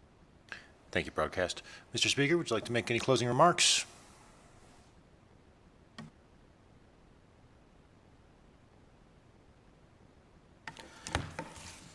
Thank you again for the record, Jason Frierson. I appreciate your time and attention and for the questions, and I look forward to continuing this engagement. I appreciate that. With that, we'll close the hearing on Assembly Bill 126, and I hope you're comfortable, because we are going to open the hearing on Assembly Bill 321. Mr. Speaker, welcome back. Thank you again, Mr. Chairman, and I would be remiss if I didn't also acknowledge your history and service in this state, and I have thoroughly enjoyed working with you, and you know that, but I would like everybody else to know that we've worked well together. I've enjoyed it, and I think that you've been a wonderful public servant for the state of Nevada. I appreciate that. The feeling's mutual. I say that before we start this hearing. Thank you, Mr. Chairman. Members of the committee, for the record, I'm Jason Frierson, representing Assembly District 8 and Speaker of the Nevada State Assembly. Today I present Assembly Bill 321, which continues what we accomplished with AB 4, passed during the 32nd special session. We've worked with county election officials and the Secretary of State's office to build upon the successes of AB 4 and the male primary election that the Secretary of State ran to develop a system that continues to expand the freedoms of Nevadans to vote. Briefly, AB 321 provides for mail ballots in all elections while also strengthening election processes and aligning other election-related deadlines and requirements. I realize that most of the focus today will likely be on the mail-in provisions, but with redirection from Mr. Chairman, I will make sure that we treat the full bill in a substantive manner. So I'm going to switch my notes. A little bit of background. When, where, and how Americans vote has evolved over the course of the last 250 years. When the United States first came into being, voters would voice their choices on courthouse steps, out loud and very much not in secret. By the end of the 19th century, a paper ballot became common and was increasingly cast in private at a neighborhood polling place. Times are changing again. The majority of states now permit voters to cast ballots before Election Day, either in person at a designated early voting site or via ballot that has been mailed to the voter's home. In all states, voting now takes place not just on one day during a fixed period, but over a series of days and weeks before an election. In the last election, nearly half of the nation voted by mail or absentee ballot. As you know, Nevada responded to the coronavirus pandemic and made sure all active, eligible voters received a ballot in the mail so they didn't have to choose between their health and their voice in our electoral process. I will say Nevadans responded with impressive and record turnout. I'd like to highlight some of the advantages of voting by mail. First, it increases voter confidence and satisfaction. Citizens can review their ballots at home and take all the time they need to study the issues. Voters often express enthusiasm for this option. I've heard from many voters across the state, including some colleagues in this body, who expressed how much they enjoyed filling out their ballot at home and returning it by mail or at a ballot drop box. In addition, reports indicate that because of convenience, voter turnout increases, and that comes from a report in 2013 from elections in Washington, as well as all mail ballots in Utah. All mail-in ballots in Utah. I certainly understand the concerns of those who wish to engage in the civic tradition of voting with neighbors at traditional polling places, and AB 321 provides for that option. There are still in-person polling places, polling locations during early vote and on Election Day. If a voter knows they want to vote in person and not receive a ballot in the mail, AB 321 simply provides that they can opt out of receiving their ballot in the mail. I'll now go through the sections of the bill. There are many significant provisions in the bill, but I'm going to highlight the major sections and be prepared to answer questions. Sections 2 through 17 and 51 through 63 remove existing law concerning ballots for absentee voters, mailing precincts, and mail ballots, and replace them with new provisions that require county and city clerks to send each active registered voter a mail ballot for all elections. The existing processes for preparing and distributing the ballots are essentially maintained with a few changes. In a similar manner, the processes are maintained with certain changes for voting as well as for the return, verification, and counting of mail ballots. I'd like to highlight Section 3 and 15 that provide an opt-out provision for active voters who prefer to not use the mail ballot. As mentioned earlier, voters want to If voters do not want to receive their ballots by mail, they can simply opt out. Sections 8 and 56 alter the deadline for city and county clerks to receive a ballot, reducing it from the existing 7 days following the election to 4 days, and also requires clerks to establish ballot drop boxes at every polling location. Section 45 makes it a Category E felony for a person other than a county clerk or registrar to establish a ballot drop box. Sections 11 and 59 of the bill authorize county and city clerks to review the signature of a voter manually or by electronic means and establish requirements for an electronic device to verify the signature of the voter. These sections also establish methods by which the county or the city clerk may verify the identity of a voter of whom there's no reasonable question of fact as to whether the signature used on his or her mail ballot matches the voter's signature. These sections also revive the deadline by which a voter can either provide or confirm a missing or questionable signature, and it's reduced from the current 9 days to 6 days following the election. Under Section 16 and 64, Every year, each county and city clerk and their election staff are required to complete a class on forensic signature verification. Our confidential information statutes originally were enacted to protect privacy and ensure safety of certain persons involved in our legal and judicial system at their request. Sections 46, 87, 88, and 89 extend those protections to county clerks, city clerks, certain registrars of voters, and any deputy in a city and county election division. These confidentiality sections apply to information that's available in public records that are kept by our city or county clerks, county recorders, county assessors, and the Secretary of State. This information can include things like a person's home address or that or his or her family, their telephone number, even their email address. So upon a request, the information can be kept confidential. In addition, these individuals could request that their driver's licenses or state identification cards contain a substitute address to use in place of their physical address. And I really want to point out that I believe that we have some of the best election officials in the country, and they do their job in a nonpartisan way for every single voter and deserve the same kind of protection that I think other public officials have access to based on their public service. Section 25 clarifies the motor voter statutes by specifying that a voter who's been registered to vote by DMV and who has produced the required documents at that time will not be required to show that proof again for their first time in the election.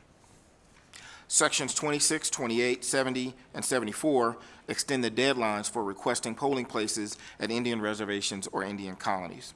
The revised dates are April the 1st for primary and September the 1st for general elections. Finally, in order to maintain an accurate voter registration list, the Secretary of State and the State Registrar of Vital Statistics are required under Section 44 to enter into a cooperative agreement to do monthly comparisons of statewide voter registration lists with records containing deaths of residents. Naturally, this is designed to allow for our election officials to more frequently clean our voter rolls and make sure that on a more frequent basis they're updated and contain the accurate information.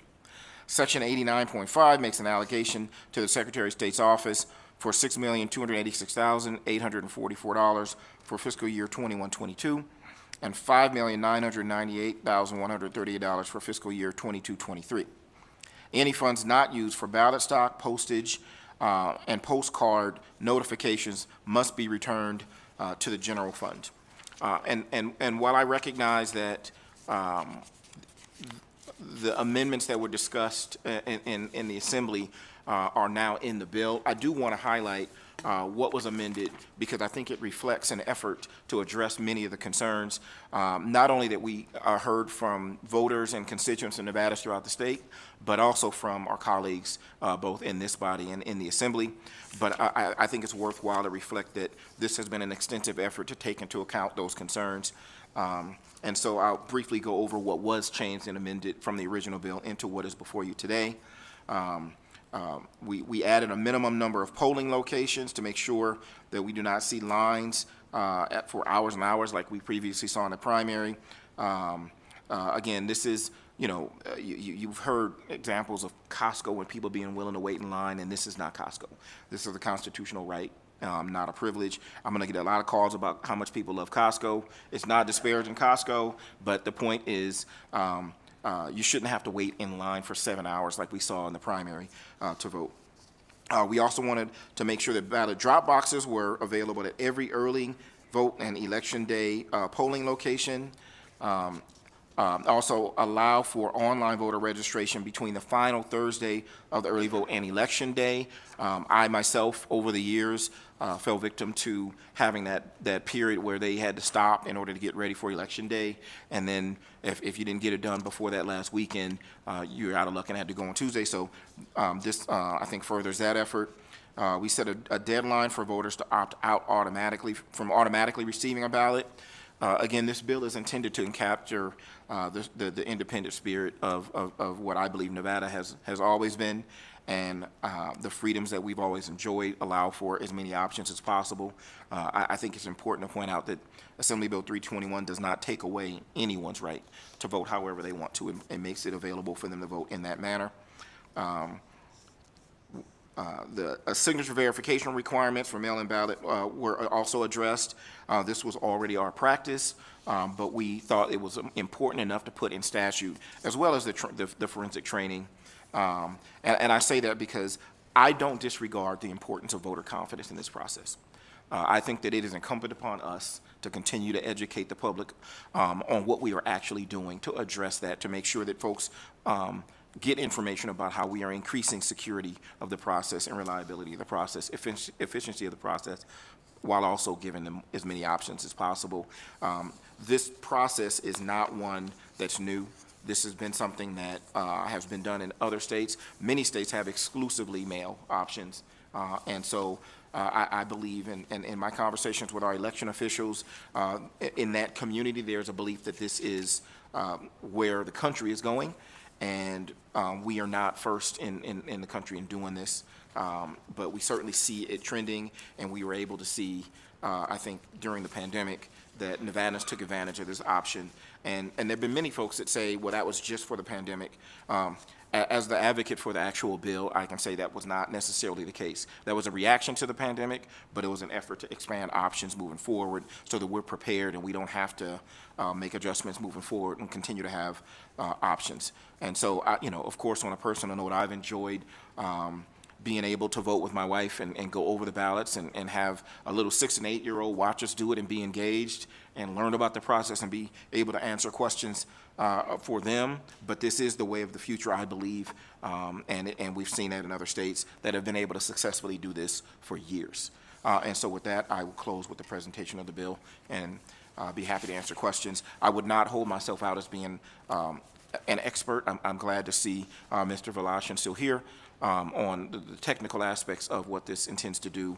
But with some tweaks from concerns that we've heard, this is essentially what we passed in AB4, and to continue moving forward in an efficient way.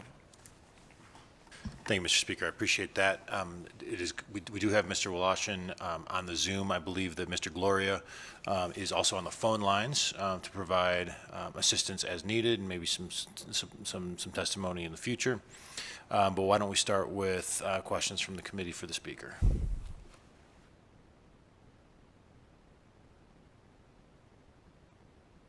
All right, I'll start. No, I appreciate it. And I appreciate your presentation. We've had numerous discussions about this bill offline a little bit. Can you talk a little bit about sort of ballot collection and whether there are any restrictions over who can collect other people's ballots to turn them in, and what that process looks like? Thank you again for the record, Jason Frierson. Thank you for the question, Mr. Chair. I know that has been, I think, a point of contention for many people concerned about fraud. The ballot assistance allows for an individual to transport a ballot in a sealed envelope for a voter, and essentially allows for anyone to be able to do it. I believe in our discussions with local election officials as well. This is a constitutional right, but people also have a responsibility to be careful with their ballots and make sure that they're being responsible as well. And so the concept initially started with recognizing that we have communities that are spread out and aren't necessarily close. They maybe have areas where they have elderly and are unable to, and they don't always have a relative who is able to. And so this allows for them to have their ballot. If they want to mail it in, they can mail it in. But there are many people that didn't trust the Postal Service, especially during that time. And so the drop box concept was added, as has been done in other states. There is no limitation on it. The comfort for me was provided in the fact that we have a robust signature verification process that we actually put in statute and made even stronger. So I don't believe that by opening it up for mail-in and ballot assistance processes, we automatically had a community of signature experts that can all of a sudden forge other people's signatures on the fly. And so I believe that we have safety measures in place to make sure that signatures match, and if they don't, they aren't counted. If they're missing, they're able to correct that by going and providing it, or providing an updated signature if it doesn't match. And so that was the theory behind it, and I believe that we were able to implement that without having systemic fraud, which has been discussed throughout the country. And I believe in a bipartisan way, folks took advantage of the opportunity to utilize that ballot assistance effort. Yeah, I appreciate that. It looked like some of the provisions regarding signature verification look a lot like what's happening in Colorado, which is generally regarded as one of the leaders on that front. But when it comes to the ballot collection from an individual assisting a family member, or maybe someone in a congregate facility getting help from staff or something to that effect, is there anything that in the statute or in the way things operate at the county level that impacts sort of organizations doing it, third parties doing it as an organized effort, whether there's any registration requirements for that, if they have to report what they collect, what they turn in, things like that? Thank you again, Jason Frierson, for the record. There are none. There is a provision that makes it a crime, and it already is a crime to violate the statute in this regard, and we increase the penalty to a felony. And so I believe, and again, in a bipartisan manner, it was utilized, I think, robustly. And I'll say this, I think that there's a misconception, or at least a conception. Some people might not think it's a misconception, but there is a perception on the part of some that this is a partisan effort. I will be the first to say that, being the champion of it, the Assembly Democratic Party lost 3 seats in the House. We're not trying to walk it back, not because it didn't benefit us, but because we believe it was the right thing to do in expanding access and opportunity for as many eligible voters to safely participate as possible. And so just because it cost us, amongst many other things, 3 seats, doesn't mean that it's not the right thing to do. Yeah, and the flip side of that, I've always been trying to be cautious to say, well, look, be careful calling out fraud when you picked up a bunch of seats too, right? Any other questions for the speaker, Mr. Chairman? Thank you, Mr. Chair. I just have a question on some costs and associated with this. So in 89.5, there's a general fund appropriation for ballot stock, postage, postcards. Is that all inclusive of the printing and the everything associated with that? Just wanted to clarify that. Thank you, Mr. Chair. For the record, Jason Frierson. I would certainly like to defer to Mr. Relashin, who was going to have to manage that impact and who provided the fiscal impact. And along those, well, I won't, it wasn't really speaking directly to your question, but I personally believe that providing an opt-out provision is going to provide a significant savings. And I think that there are going to be more people than we can predict that exercise that opt-out option that result in savings. Naturally, the Secretary of State can't predict that, and so they're going to provide a fiscal note that reflects what we currently have. I believe, and I believe in previous hearings, the Secretary of State's office has indicated that will be increasingly utilized as voters get educated about it. But as to the fiscal note itself, I would certainly defer to Mr. Velashin. Mr. Velashin. Thank you, Speaker. Chair, to the chair, through the chair, Mark Velashin, Deputy Secretary of State for Elections, for the record. To answer your question directly, Senator Brooks, the identification of the cost in the recent amendment for approximately $12.2 million does, in fact, again, that would go to not only the printing of the ballots, but also making sure that they're able to get shipped and delivered out to the individuals. So yes, it is an all-inclusive understanding that that's the costs that we identified are the ballot stock costs. Typically, the counties do pay for a portion of or rather all of the postage themselves. But that is something that, again, if depending on how this goes forward, and looking at, from 2020, some of the vendors certainly have recognized that there's an increased appetite across the country for mail ballots. If the prices tend to go down, that's something that, again, that the money that was allocated in that amendment would absolutely go to wholesale, helping out the counties in the purchasing, printing, and delivery of those ballots. Thank you. Thank you, Mr. Velashin. Thank you. Thank you, Mr. Chairman. Broadcast, I believe Mr. Gloria is on the phone lines. I'd like to ask a question of him, if you can dial him up. Certainly, Mr. Chair. Mr. Glorious, if you are on the line, please press *9 to raise your hand. Oh, we have a raised hand. Thank you, sir. Please press *6 to unmute. Thank you, sir. Chair, you may proceed. Thank you very much, broadcast. Mr. Gloria, thanks for joining us today. Based on the bill as it's presented and the appropriation in it to the Secretary of State to pay for some of the paper stock, what have you evaluated these provisions for fiscal impact to the county in your administration of the election? Good morning, Joe Gloria, Joeglo, Registrar of Voters, Clark County, Nevada. Thank you for the question. Yes, as far as the cost for printing and preparation of all the stock necessary to get ballots in the mail, the funds that have been provided for that do cover the majority of what we're going to need for that aspect. Yes. Thank you. I'd seen some reporting about sort of space constraints that you may face when processing these ballots. Is that something that you can deal with reasonably? With support from the county, they are definitely going to have to provide resources. Excuse me, for the record, Joe Gloria, Registrar of Voters. There are constraints. We can't continue to function as we did during the 2020 cycle.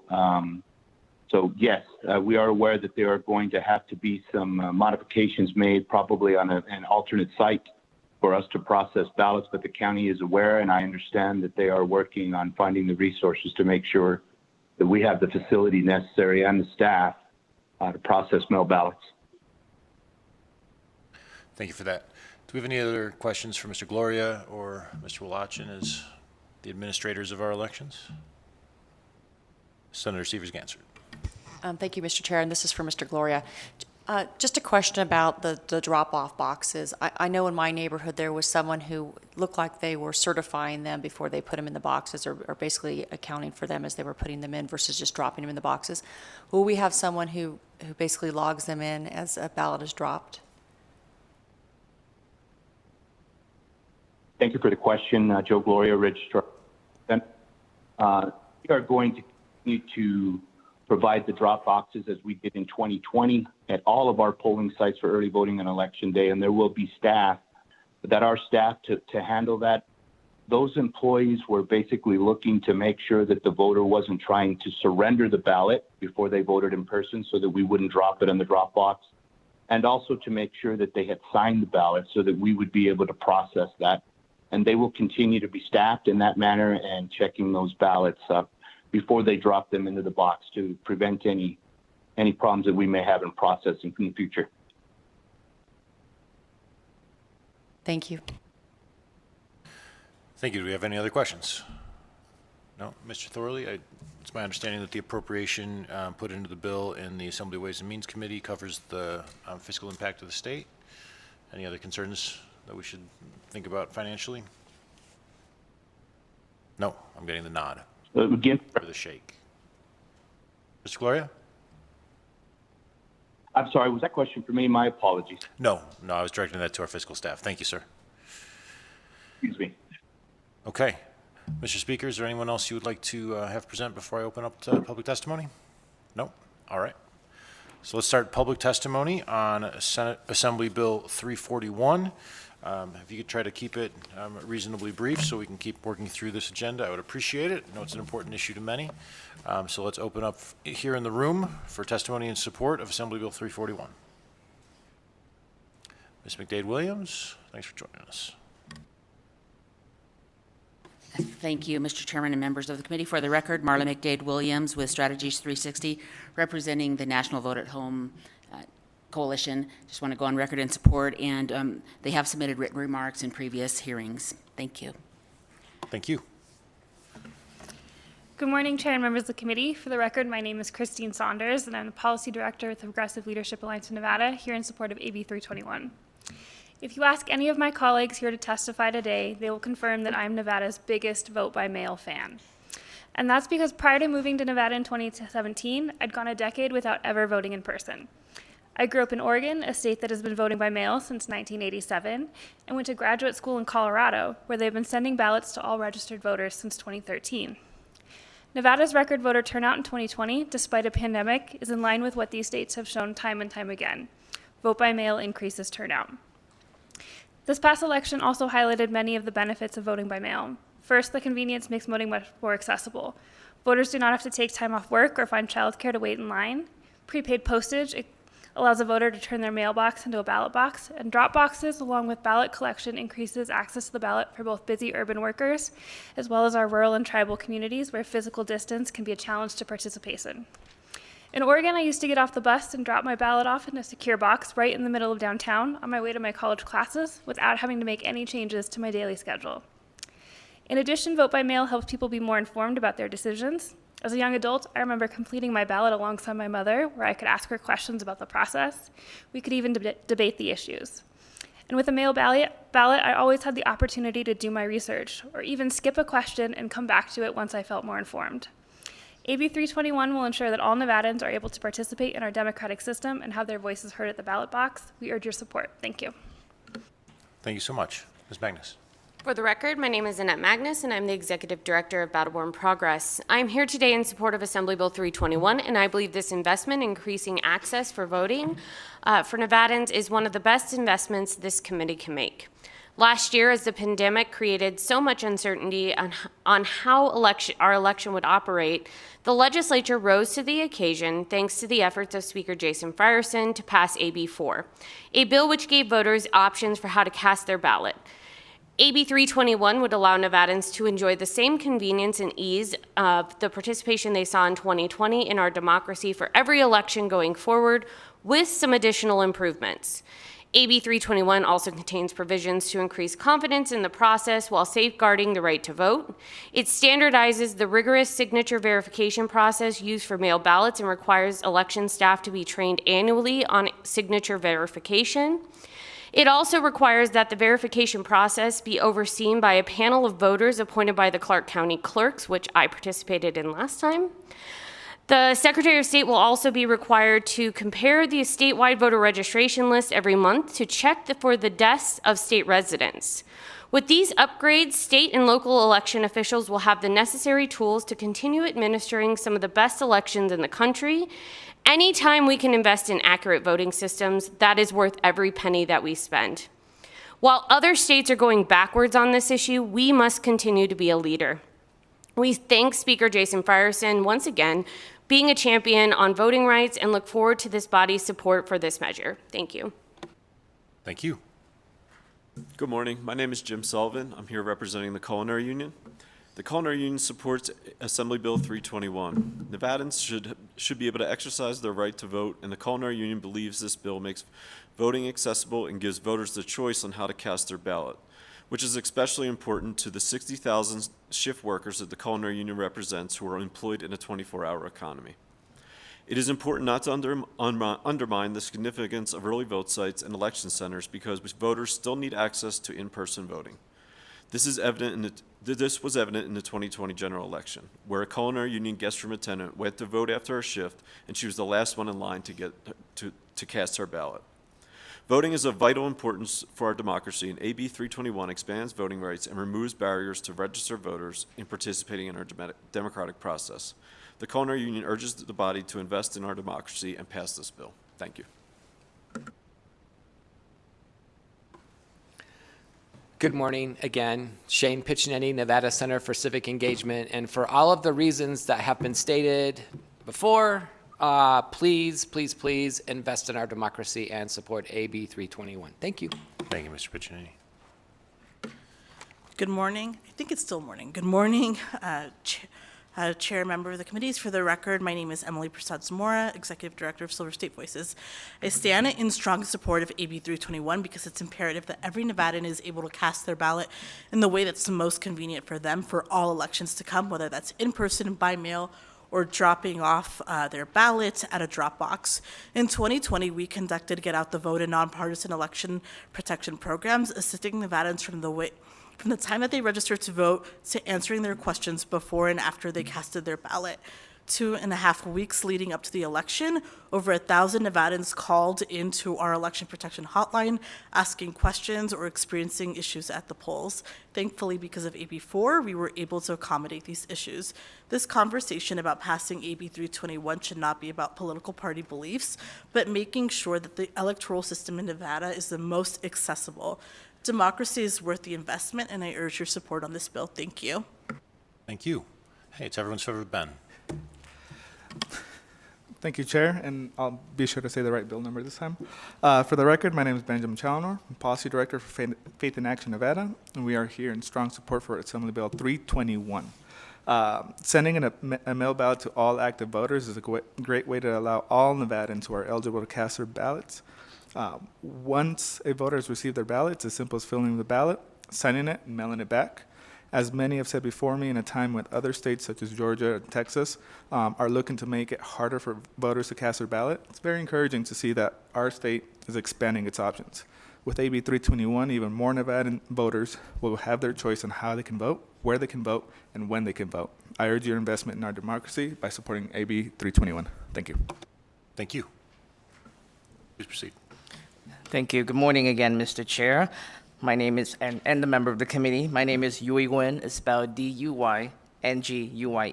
and I'm here to represent the Asian Community Development Council and One APIA Nevada. We are also in support of AB 321. At ACDC, we amplify the diverse stories and voices of the API community and focus on the issues that affect our livelihood. As the fastest growing community in Nevada, we are aware that the infrastructure to support the community in tangible ways is lagging. This includes a voting infrastructure that may not always be accessible to all. In 2020, however, we saw unprecedented voter turnout for the Asian American Pacific Islander community in Nevada and nationwide. Based on Target Smart data, we saw a 127% increase in APIA voters early mail-in ballots turnout compared to 2016, and a 30% increase in API voters' vote share for early mail ballots compared to 2016. By continuing to invest in safe and accessible election for all Nevadans, we are able to allow more Nevadans to participate and make their voices heard in elections. It is critical that AB 321 passes and protects access to democracy for everyone. We ask you that you support AB 321. Thank you. Thank you, Mr. Nguyen. Thank you, Mr. Chair and members of the committee. For the record, my name is Christy Cabrera, and I'm the Policy and Advocacy Director for the Nevada Conservation League. NCL believes that the long-term health of our planet is linked with the health of our democracy. Passing strong laws to protect our environment depends on open, fair, and secure elections, and AB 321 will help ensure that every Nevadan's voice is heard on Election Day. It is time for our state to embrace vote by mail as an option for Nevadans who want to cast their vote from home while ensuring election security. Investing in AB 321 means improving our elections by making them more secure and accessible to Nevadans. Every vote counts, and we ask you to invest in our democracy and support AB 321. Thank you for your time. Thank you, Ms. Cabrera. Mr. Daly? Mr. Chair, Chris Daly, Nevada State Education Association, support of AB 321, critical voting rights legislation for Nevada, adopting the best practices of vote by mail, ensuring in-person voting options, and addressing concerns about election integrity and security. As a member of the National Education Association, I'm proud of my organization's long and rich history supporting greater democracy. In 1920, educator Charles Ormond Williams led the effort to get Tennessee to ratify the 19th Amendment. Tennessee, of course, was the 36th deciding state to ratify, ensuring women's right to vote. I believe Nevada came months before then, though. Ormond Williams assumed the office of NEA president the following year. Meanwhile, students affiliated with the California Teachers Association, our sister association nearby, started the campaign to extend the vote to 18-year-olds back in 1967. The struggle for voting rights continues. With voting reforms passed during the special session, the 2020 Nevada general election was one of the smoothest we've seen, with very high turnout, even during a global pandemic. AB 321 is the next logical step and fits well in the historic efforts for greater democracy and participation. Thank you. Thank you, Mr. Daly. Anyone else in the room interested in testifying in support of Assembly Bill 321? Seeing none coming forward, broadcast, can we check the phone lines for callers in support of Assembly Bill 321? Thank you, Chair. To testify in support on Assembly Bill 321, please press *9 to take your place in the queue.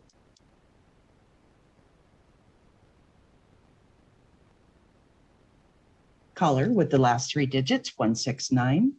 Please press *6 to unmute. Thank you, caller. Please slowly state and spell your name for the record. You have 2 minutes and may begin. Hello. For the record, my name is Jennifer Fleischman, and I am the co-director of organizing at Make the Road Nevada. We stand in support of Assembly Bill 321 because it would work to build trust in our voting processes by making sure every vote is counted. In 2020, Make the Road spoke to thousands of voters in Clark County, many of whom expressed confusion around how to ensure their mail-in vote was counted. AB 321 would address those concerns by requiring that election officials reach out to a voter via phone, email, or mail in the case that the voter sent a mail ballot with a missing or mismatched signature. As a state, we should make it a priority to invest in the security and veracity of our election. Passing this bill is a step in that direction.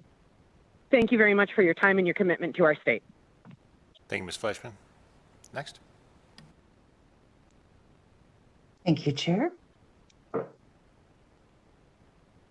Caller with the last 3 digits, 689. Please slowly state and spell your name for the record. You have 2 minutes and may begin. Hello, Chair and Committee. For the record, my name is Anwar Green, A-N-W-A-R, last name G-R-E-E-N, and I am calling in support of Assembly Bill 321. As someone who served in our military, voting by mail is nothing new. In fact, it's enabled those serving our country to make their voices heard, and I can't see how making this available to Nevadans would do anything other than help them be active participants in our democracy. It works better when every voice is heard.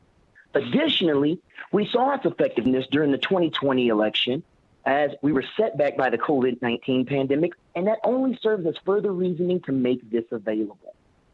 As Congressman Horsford stated just a couple days ago, while other states have worked to restrict access to voting, Nevadans have worked to make it easier for every Nevadan to participate in our democracy. I believe we should continue doing just that, and accordingly, I urge you to pass this bill. Thank you all for your time. Thank you.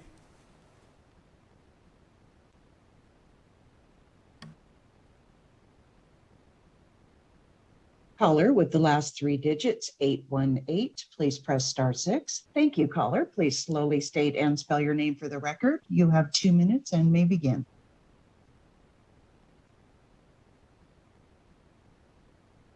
Caller with the last 3 digits, 818. You are unmuted. Please proceed with your testimony.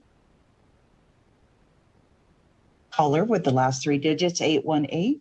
Please press *6 to unmute again.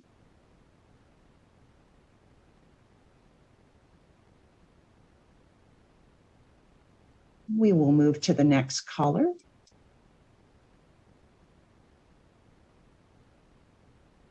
Caller with the last 3 digits, 695. Please slowly state and spell your name for the record. You have 2 minutes and may begin. Hello again, Chair Keffer, members of the committee. This is Holly Wellborn, Policy Director for the ACLU of Nevada, testifying in support of AB 321. Thank you, Speaker Frierson, for your continued efforts to protect and enhance the fundamental right to vote, especially when there are disturbing and blatantly unconstitutional efforts to suppress the vote in other states. Nevada was making the best out of a bad situation when it turned to mail ballots and drop boxes as a way to keep voters safe during the pandemic. But the record-breaking turnout we saw in November shows that Nevada voters appreciated having multiple options. Long lines at polling locations is not a symbol of pride. It's a sign that we are failing to protect our most precious fundamental right. The night of the 2020 primary election, when only 3 vote centers were available on Election Day, the last voter in line cast their ballot at nearly 3 a.m. This is entirely unacceptable. Expanding access to the ballot was a necessary response, thus we should make vote by mail, expanded vote centers, and other provisions permanent. We're making our democracy stronger by refining our election processes and finding ways to make it easier for eligible voters to participate in safe and secure elections. We encourage your support. Thank you. Thank you, Ms. Wellborn.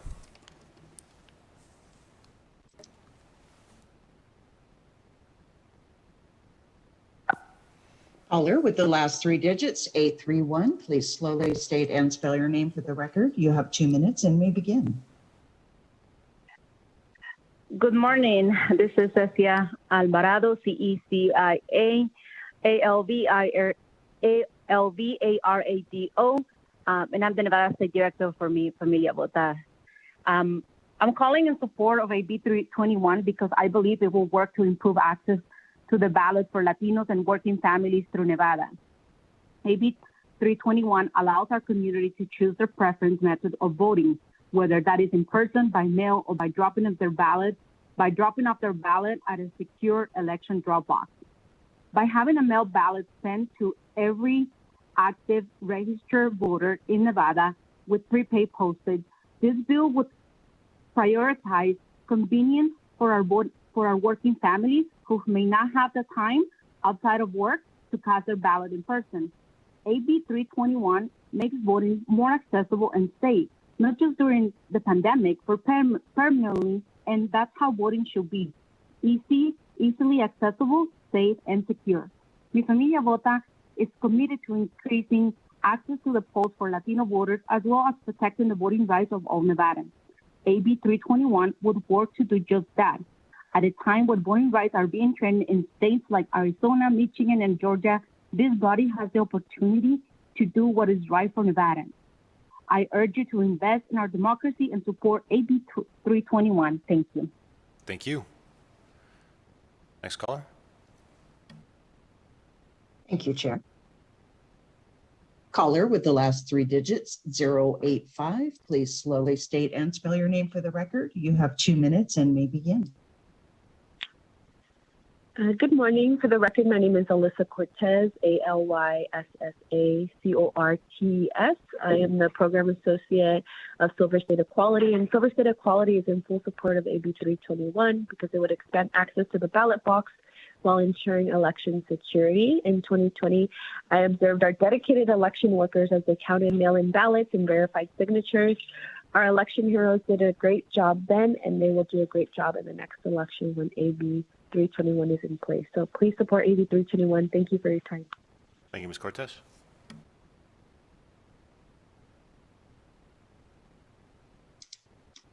Caller with the last three digits, 329. Please slowly state and spell your name for the record. You have 2 minutes and may begin. Good afternoon, Chair and members of the committee. My name is Jonette Patty, JONNETTEPADDY. I am a member of the Navajo Nation and here on behalf of the Native Voters Alliance Nevada. We are in support of AB 321 because it strengthens voting access for Native Americans across the state while still respecting tribal sovereignty. Giving tribes an extended deadline to request a polling location relieves some of the burdens placed upon tribes each election year. The needs of every tribal community are different, and this bill not only recognizes that, but empowers each tribal nation to make decisions that are appropriate for their communities. Please vote to invest in the increase of voting rights for our Native people and help to right the wrongs of past voter suppression and move us in the right direction.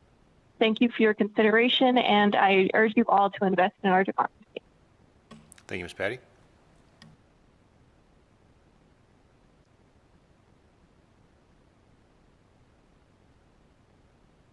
Caller with the last three digits, 066. Please slowly state and spell your name for the record. You have 2 minutes and may begin. For the record, my name is Guillermo Barahona, GUILLERMO BARAHONA, and I am the Civic Engagement Director for Chispa, Nevada. I'm calling today in support of AB 321 because we need to make sure that all Nevadans have an accessible way to cast their ballots in an election. I believe accessibility is the most crucial element in our electoral system. As elected officials, it is your responsibility to ensure that every Nevadan can confidently send their ballot knowing that it will be counted, whether it was delivered by a relative or fellow neighbor. I urge you to invest in our democracy by voting yes on AB 321. Thank you. Thank you very much.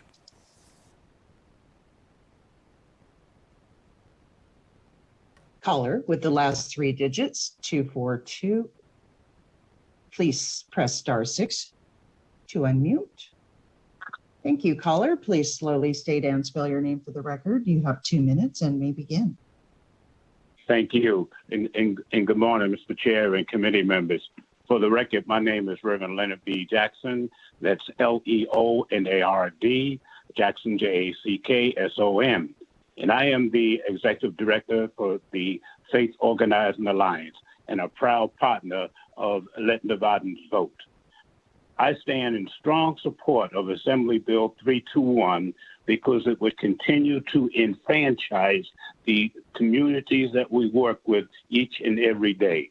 Throughout the last year, we have seen our community struggle, and we have disproportionately seen communities of color, especially the Black community, be impacted by the COVID-19 pandemic. The pandemic also impacted the way that we vote. And that's why we support AB 4 and are supporting AB 321. This is our opportunity to make things right for all Nevadan voters by investing our resources in more equitable forms to participate in our election process. We can show the rest of the country what they need to do to ensure all our people get to exercise their God-given right to vote through our more access availability. We are planting the seed now with this bill for future generations to follow. Please support AB 321. It is the right thing to do. Thank you. Thank you, sir. Next caller, please.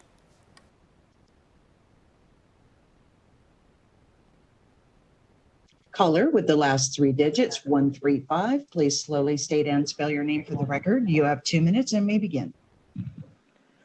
Good morning, Chair and members of the committee. My name is Carrie Durmick. That is Kerrydurmick. I'm the Nevada Director with All Voting is Local. All Voting is Local is in full support of AB 321. Nevada voters prefer to have multiple mechanisms to participate in their right to vote while ensuring the process is safe and secure. And that is exactly what AB 321 does. In 2020, voting by mail was the most popular method of casting a ballot. According to the Secretary of State, 48% of Nevada voters casted their ballot by mail, up from roughly 7% in 2016. Another 40% voted early in person, and 11% voted in person on election day. Let's invest in our elections and give voters more options to vote. Please support AB 321, and thank you for your time. Thank you very much.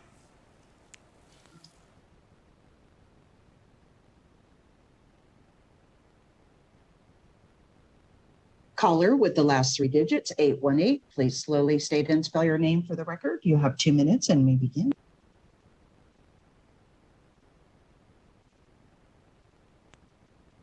Caller with the last three digits, 818. You are muted. Please unmuted. Please proceed with your testimony.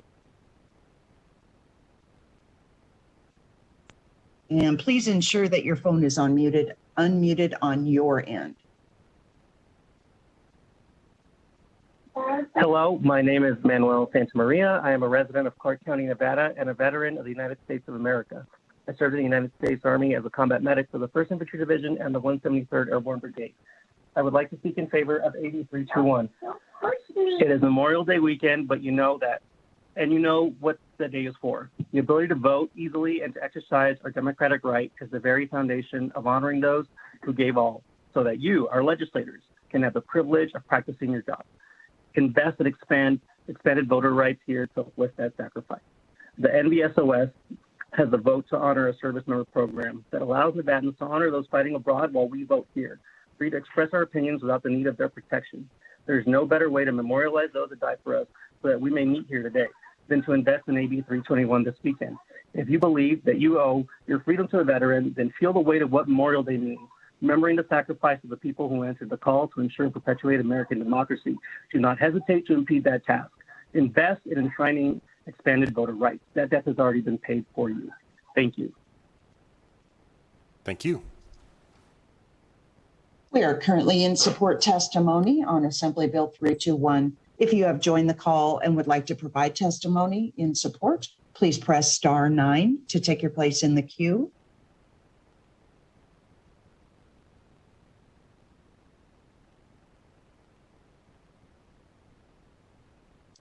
Chair, there are no additional callers in support at this time. Thank you very much. Let's move to opposition here in the room. If anyone would like to testify in opposition to Assembly Bill 321, please come forward. Seeing no one, let's move to the phones. Broadcast, can you please queue up any callers that would like to testify in opposition to Assembly Bill 321? Certainly. Thank you, Chair. To testify in opposition on Assembly Bill 321, please press *9 to take your place in the queue.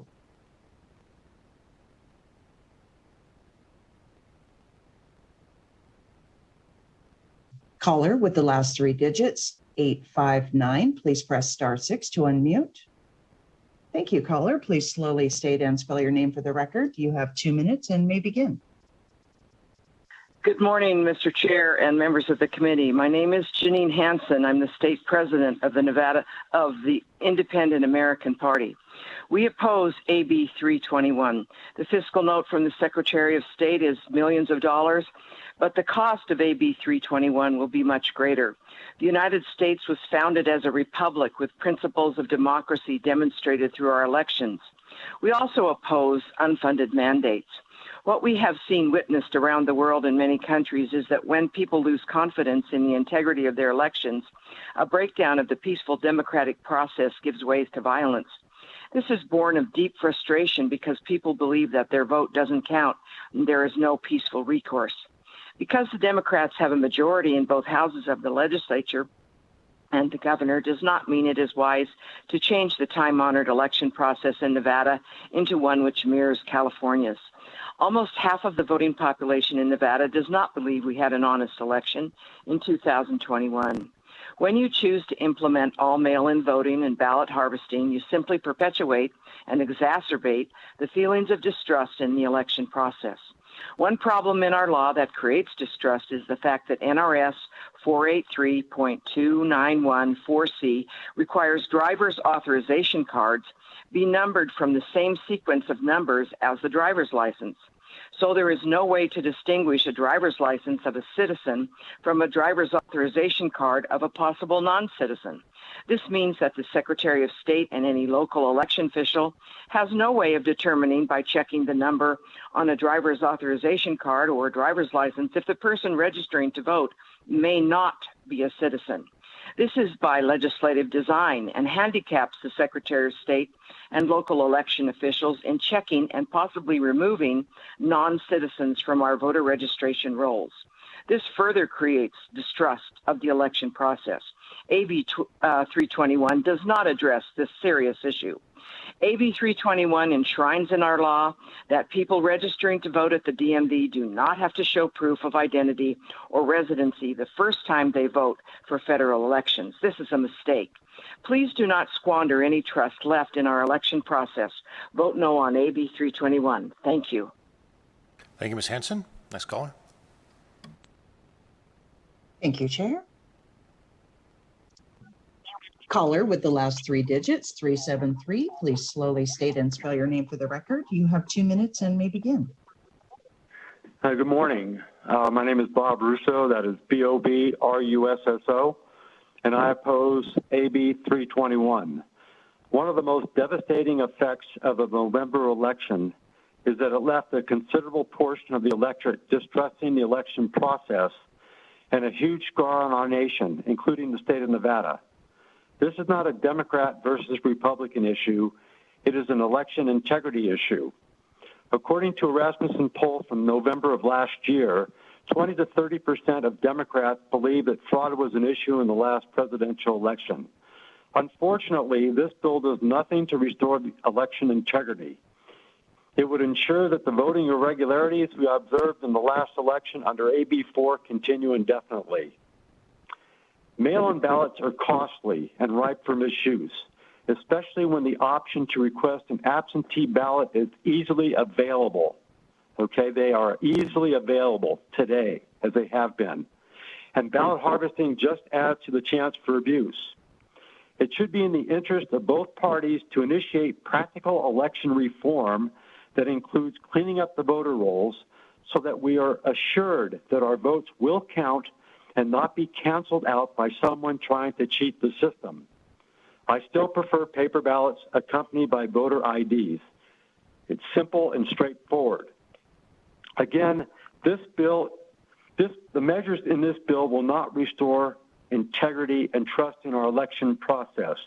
No, they will open the door to potential election fraud, one-sided elections, and further weaken and divide our state in the process. So please oppose AB 321.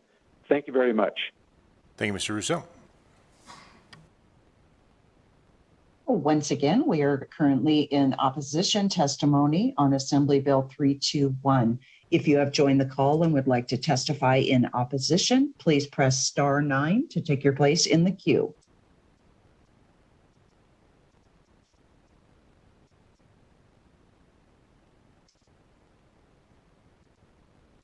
Caller with the last 3 digits, 924, please press star 6 to unmute.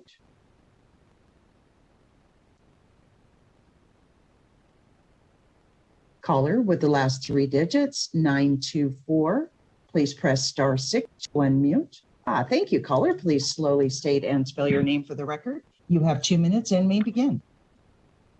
Thank you. Sorry about that. Technical difficulties. Hello, my name is Alida Benson, ALIDA-BENSON, Political Director for the Nevada Republican Party. And on behalf of Republicans in the great state of Nevada, I would like to communicate our strong opposition to Assembly Bill 321. We ask every legislator to answer a simple question. How many fraudulent votes are acceptable?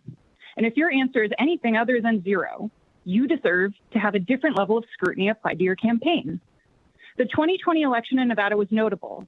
The dead rose from the grave to cast mail-in ballots. 3,987 non-citizens voted, and people were paid for votes on video in every single county in Nevada, and not a single person has gone to prison for these crimes. We have engaged in extensive canvassing of fraudulent votes throughout the state and invited legislators to investigate them. The invitation is still open.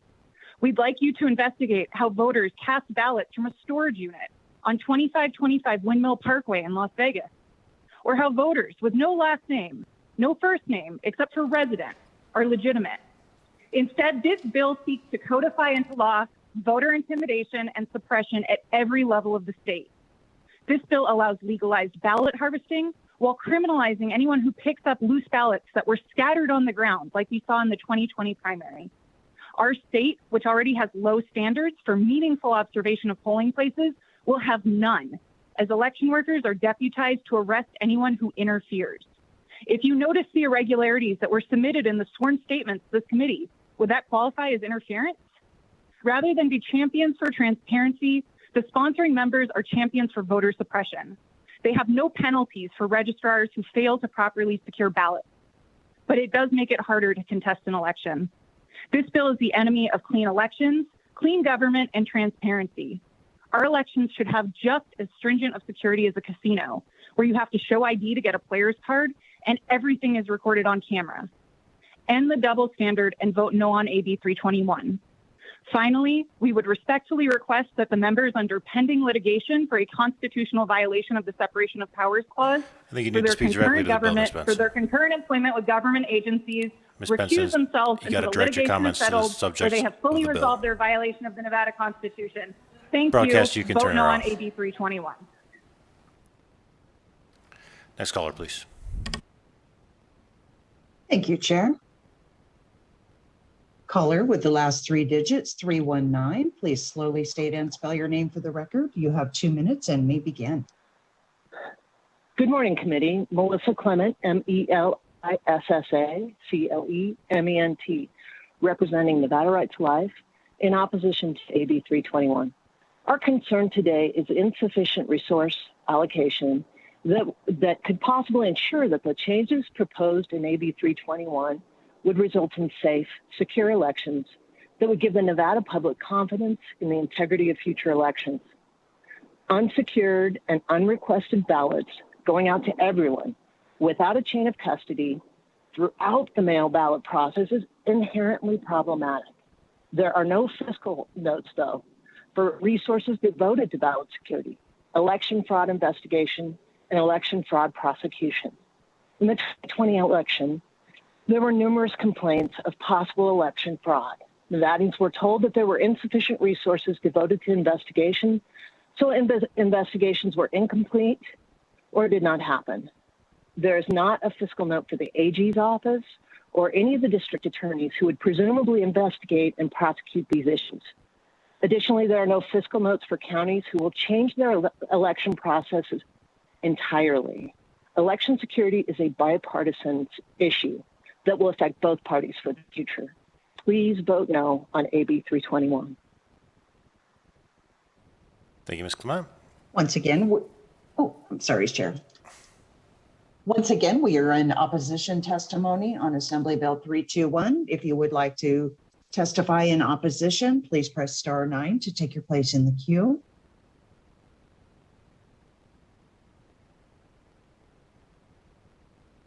Chair, there are no additional callers in opposition at this time. Thank you very much. Let's go to neutral. Anyone in the room? Seeing none coming forward, can we check the phone lines for neutral testimony on Assembly Bill 321?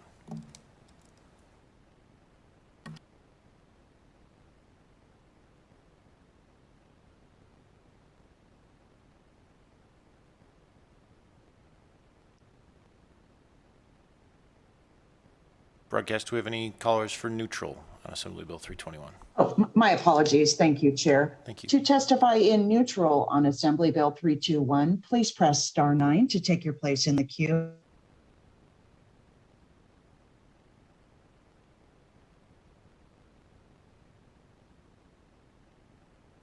Chair, there are no callers in neutral at this time. Thank you very much, Mr. Speaker. Welcome back to the least comfortable seat in the building.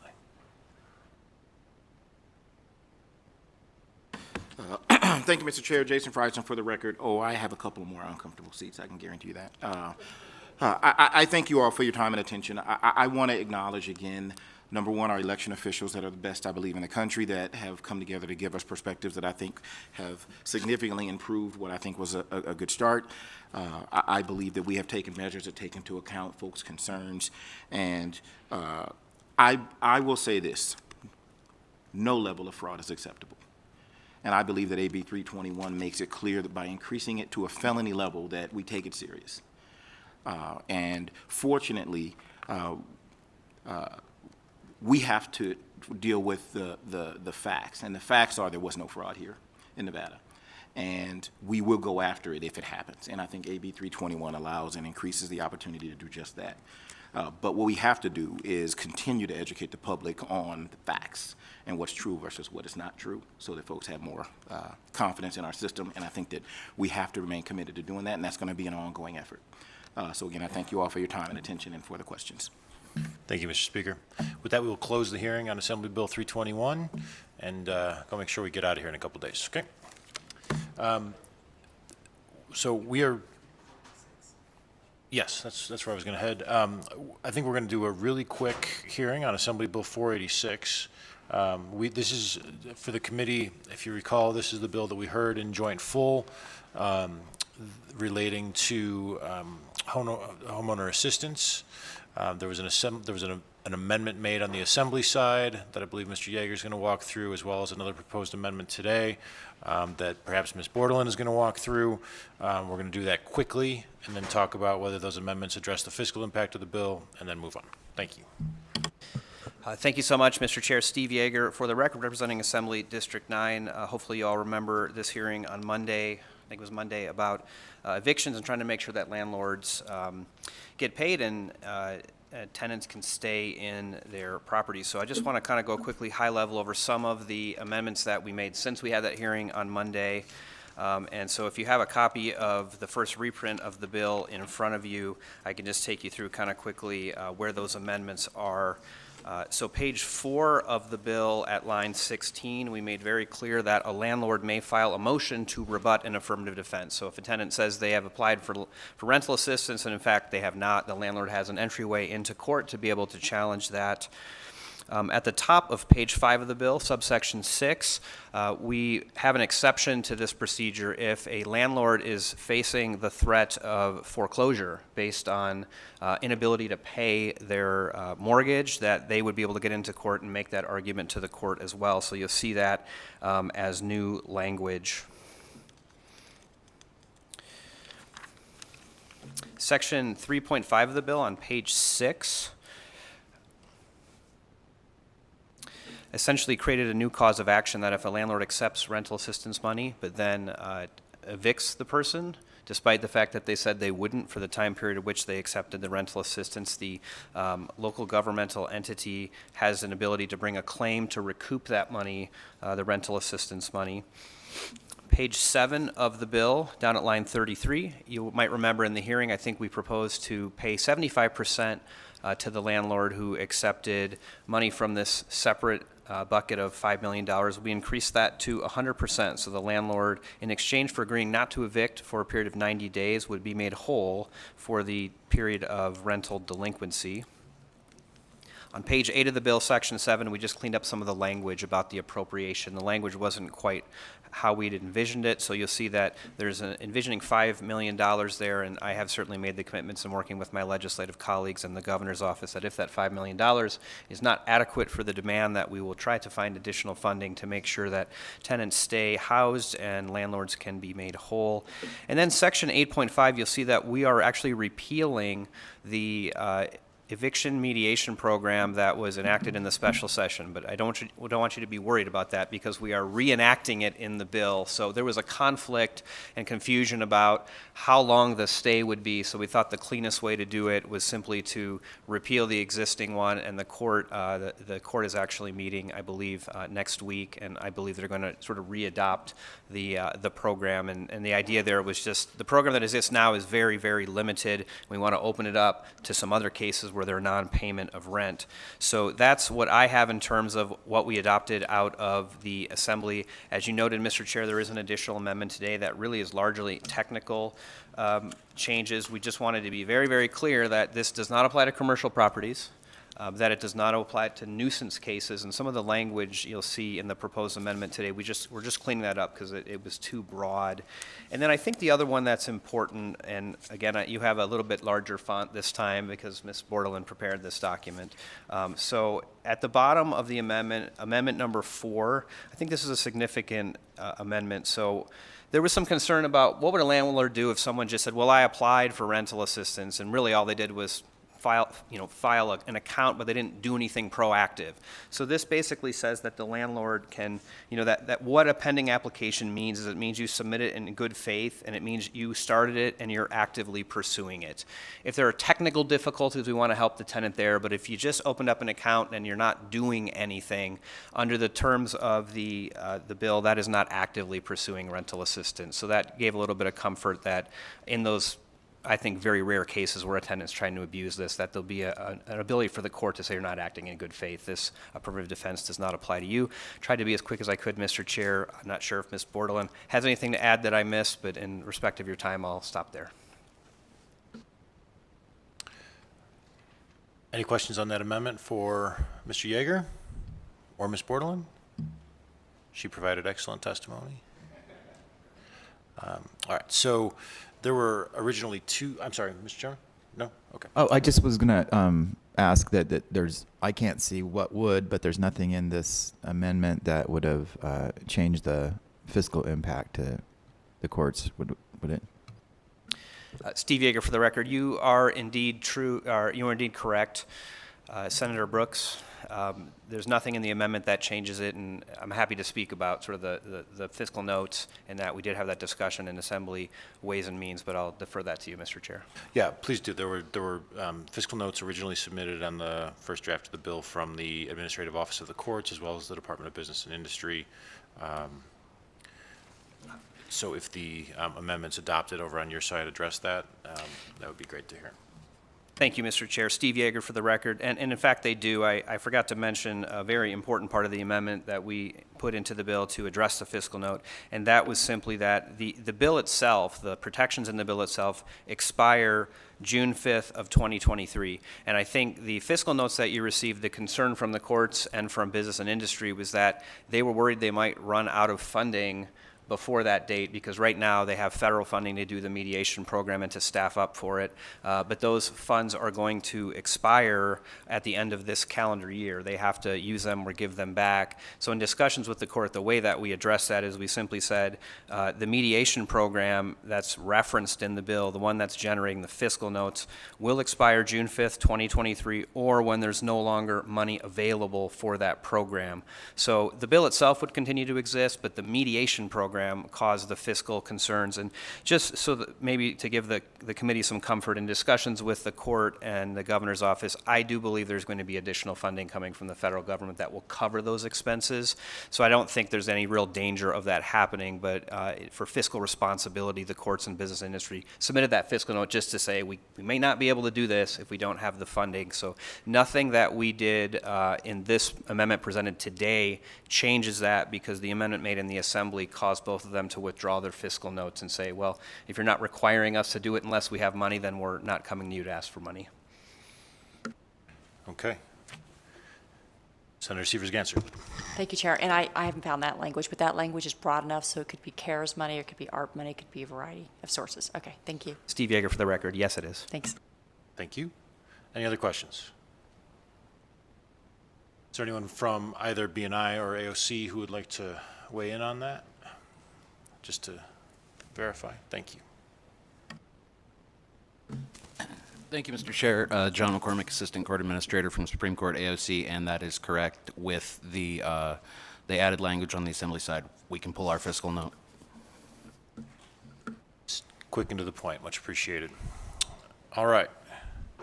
Any other questions from the committee?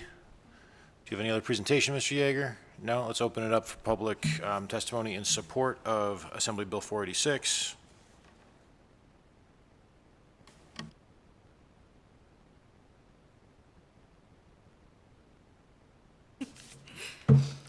Good afternoon, Chair and members of the committee. For the record, my name is Christine Saunders, and I'm the Policy Director with the Progressive Leadership Alliance of Nevada, here in support again. We just want to reiterate that with only days until the state's eviction moratorium ends, we must pass AB 486 swiftly to protect Nevada families. Thank you. Thank you, Chair and members of the committee. For the record, Benjamin Challoner, Policy Director for Faith in Action Nevada, here in strong support for Assembly Bill 486, as presented by Senator Yeager.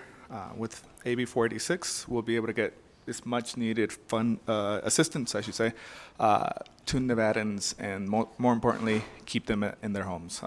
We urge your support and hope this gets a swift passage. Thank you. Thank you, sir. Thank you, Chair Kekeffer and members of the committee. For the record, my name is Amanda Brazo, here on behalf of Nevada Hand. Nevada Hand is the state's largest nonprofit developer of affordable housing. Assembly Bill 486 will provide some relief to local governments by creating greater flexibility with the application processes through which affordable housing communities, such as Nevada Hand, can provide direct assistance to residents. Thank you. Thank you. Thank you, Chair and members of the committee. For the record, Tess Opperman. It is the Tess Opperman on behalf of the Nevada Women's Lobby. It is the priority of the Nevada Women's Lobby to support affordable and stable housing, especially after this last year of job insecurity and high rates of unemployment that has disproportionately affected women and people of color. We were in support of this in the Joint Committee, and we are in support of this afternoon. Thank you so much. Thank you, Ms. Offerman. Mr. Piccinini. Good afternoon, members of the committee. Shane Piccinini, representing the Food Bank of Northern Nevada. And since this is the Money Committee, I just want to bring up the cost of what it would mean to do nothing. The Food Bank of Northern Nevada has spent roughly $30 million, has distributed roughly $30 million in donated food, and then also food that we had to go out and purchase on our own, which was roughly $1 million. There was a housing crisis before the pandemic, and there was great work done in 2019 to try and address some of these issues, and we were supportive of it then. But we never recovered from the housing crisis of 2008 and 2019. We were serving around 90,000 people. Now we're serving roughly 120,000, 125,000 people a month, right? So the fiscal impact of not solving this problem is going to be even bigger as more and more people lose their houses with absolutely no place for them to go. And the state's two food banks, Three Square in Las Vegas and the Food Bank of Northern Nevada, are the first place that people go to get resources. And quite frankly, I'm not sure that that's a demand that we would be able to meet on our own. So I urge you to support the work that Chairman Yeager and Bailey have put into this bill, because doing so is going to bring a humanitarian crisis that we haven't seen in a while. Thank you. Ms. Jacobs. Good afternoon, Mr. Chair. Joanna Jacob on behalf of Clark County. We supported in the joint committee, and we are here again in support of these further amended version. Thank you very much. Thank you, Ms. Jacob. Sorry for adding an S to your name. Good afternoon. My name is Jim Sullivan. I'm here representing the Culinary Union. We support this bill for all the reasons that you heard before me. This bill will do a lot to help our members that have been struggling with housing insecurity throughout the pandemic, and we urge your passage. Thank you. Thank you. Ms. Magnus, welcome back up. Chairman, members of the committee, for the record, my name is Annette Magnus, and I'm the Executive Director of Battleborn Progress. We are in strong support of Assembly Bill 486. For the past year, our organization has had many of our own members who have suffered from the economic impacts of COVID-19 and were threatened with eviction for their inability to pay. I have personally stepped in on numerous occasions to try and assist Nevadans in need. Nevada is once again facing a housing and evictions crisis. The situation is so dire, and we must act now. Nevadans are counting on you to help them through this crisis. Of all of the things you have worked on this session, to me, COVID relief is the #1 issue we must address. This funding will be well spent, and Nevadans are desperate for this aid. If there is no action, we will see this crisis grow in exponential ways. Thank you for your support, and please support AB 486. Thank you.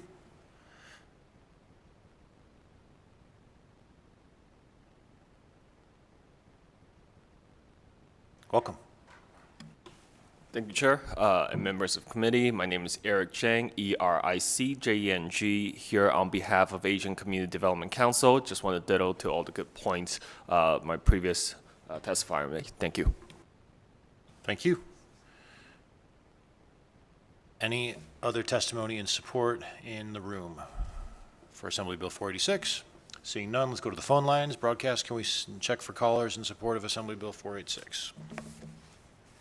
Thank you, Chair. To testify in support on Assembly Bill 486, please press *9 to take your place in the queue.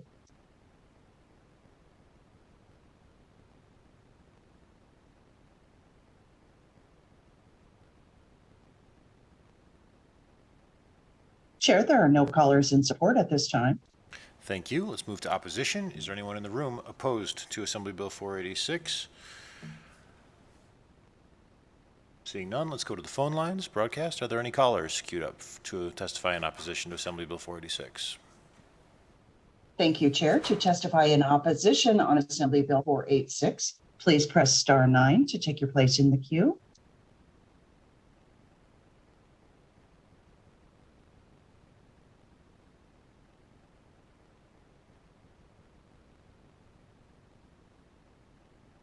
Chair, there are no callers in opposition at this time. Thank you so much. Let's move to neutral here in the room. No one is approaching. Broadcast, are there any phone callers? Thank you, Chair. To testify in neutral on Assembly Bill 486, please press *9 to take your place in the queue.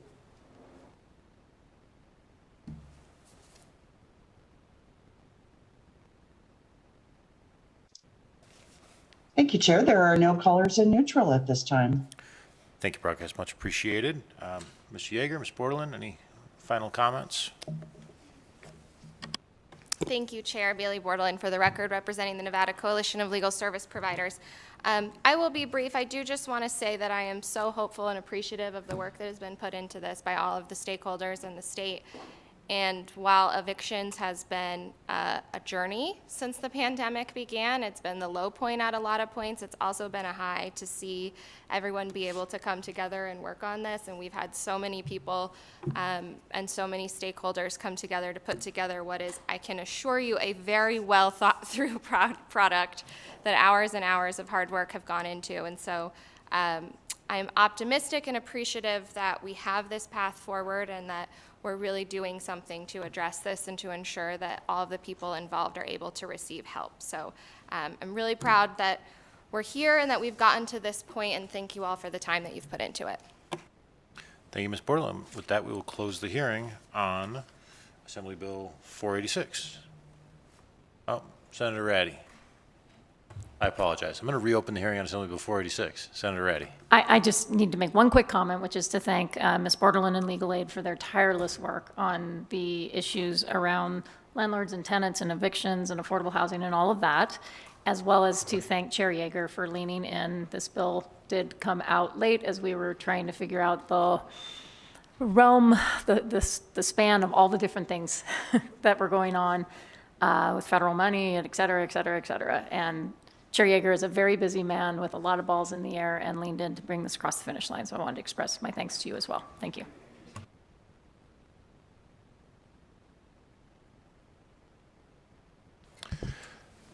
Thank you, Senator Ratty. Anything else before I reclose? No? Okay. I'm going to reclose the hearing on Assembly Bill 486. If anyone has been waiting for Senate Bill 397, I apologize. We're going to have to take a recess at this time, and we will be back at the call of the chair.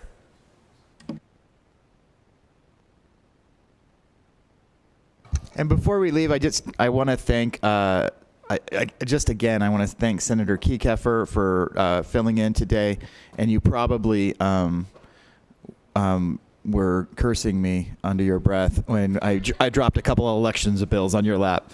But again, thank you for your service, sir. And you will be missed in the legislature and certainly on this committee. I appreciate it, Chris. And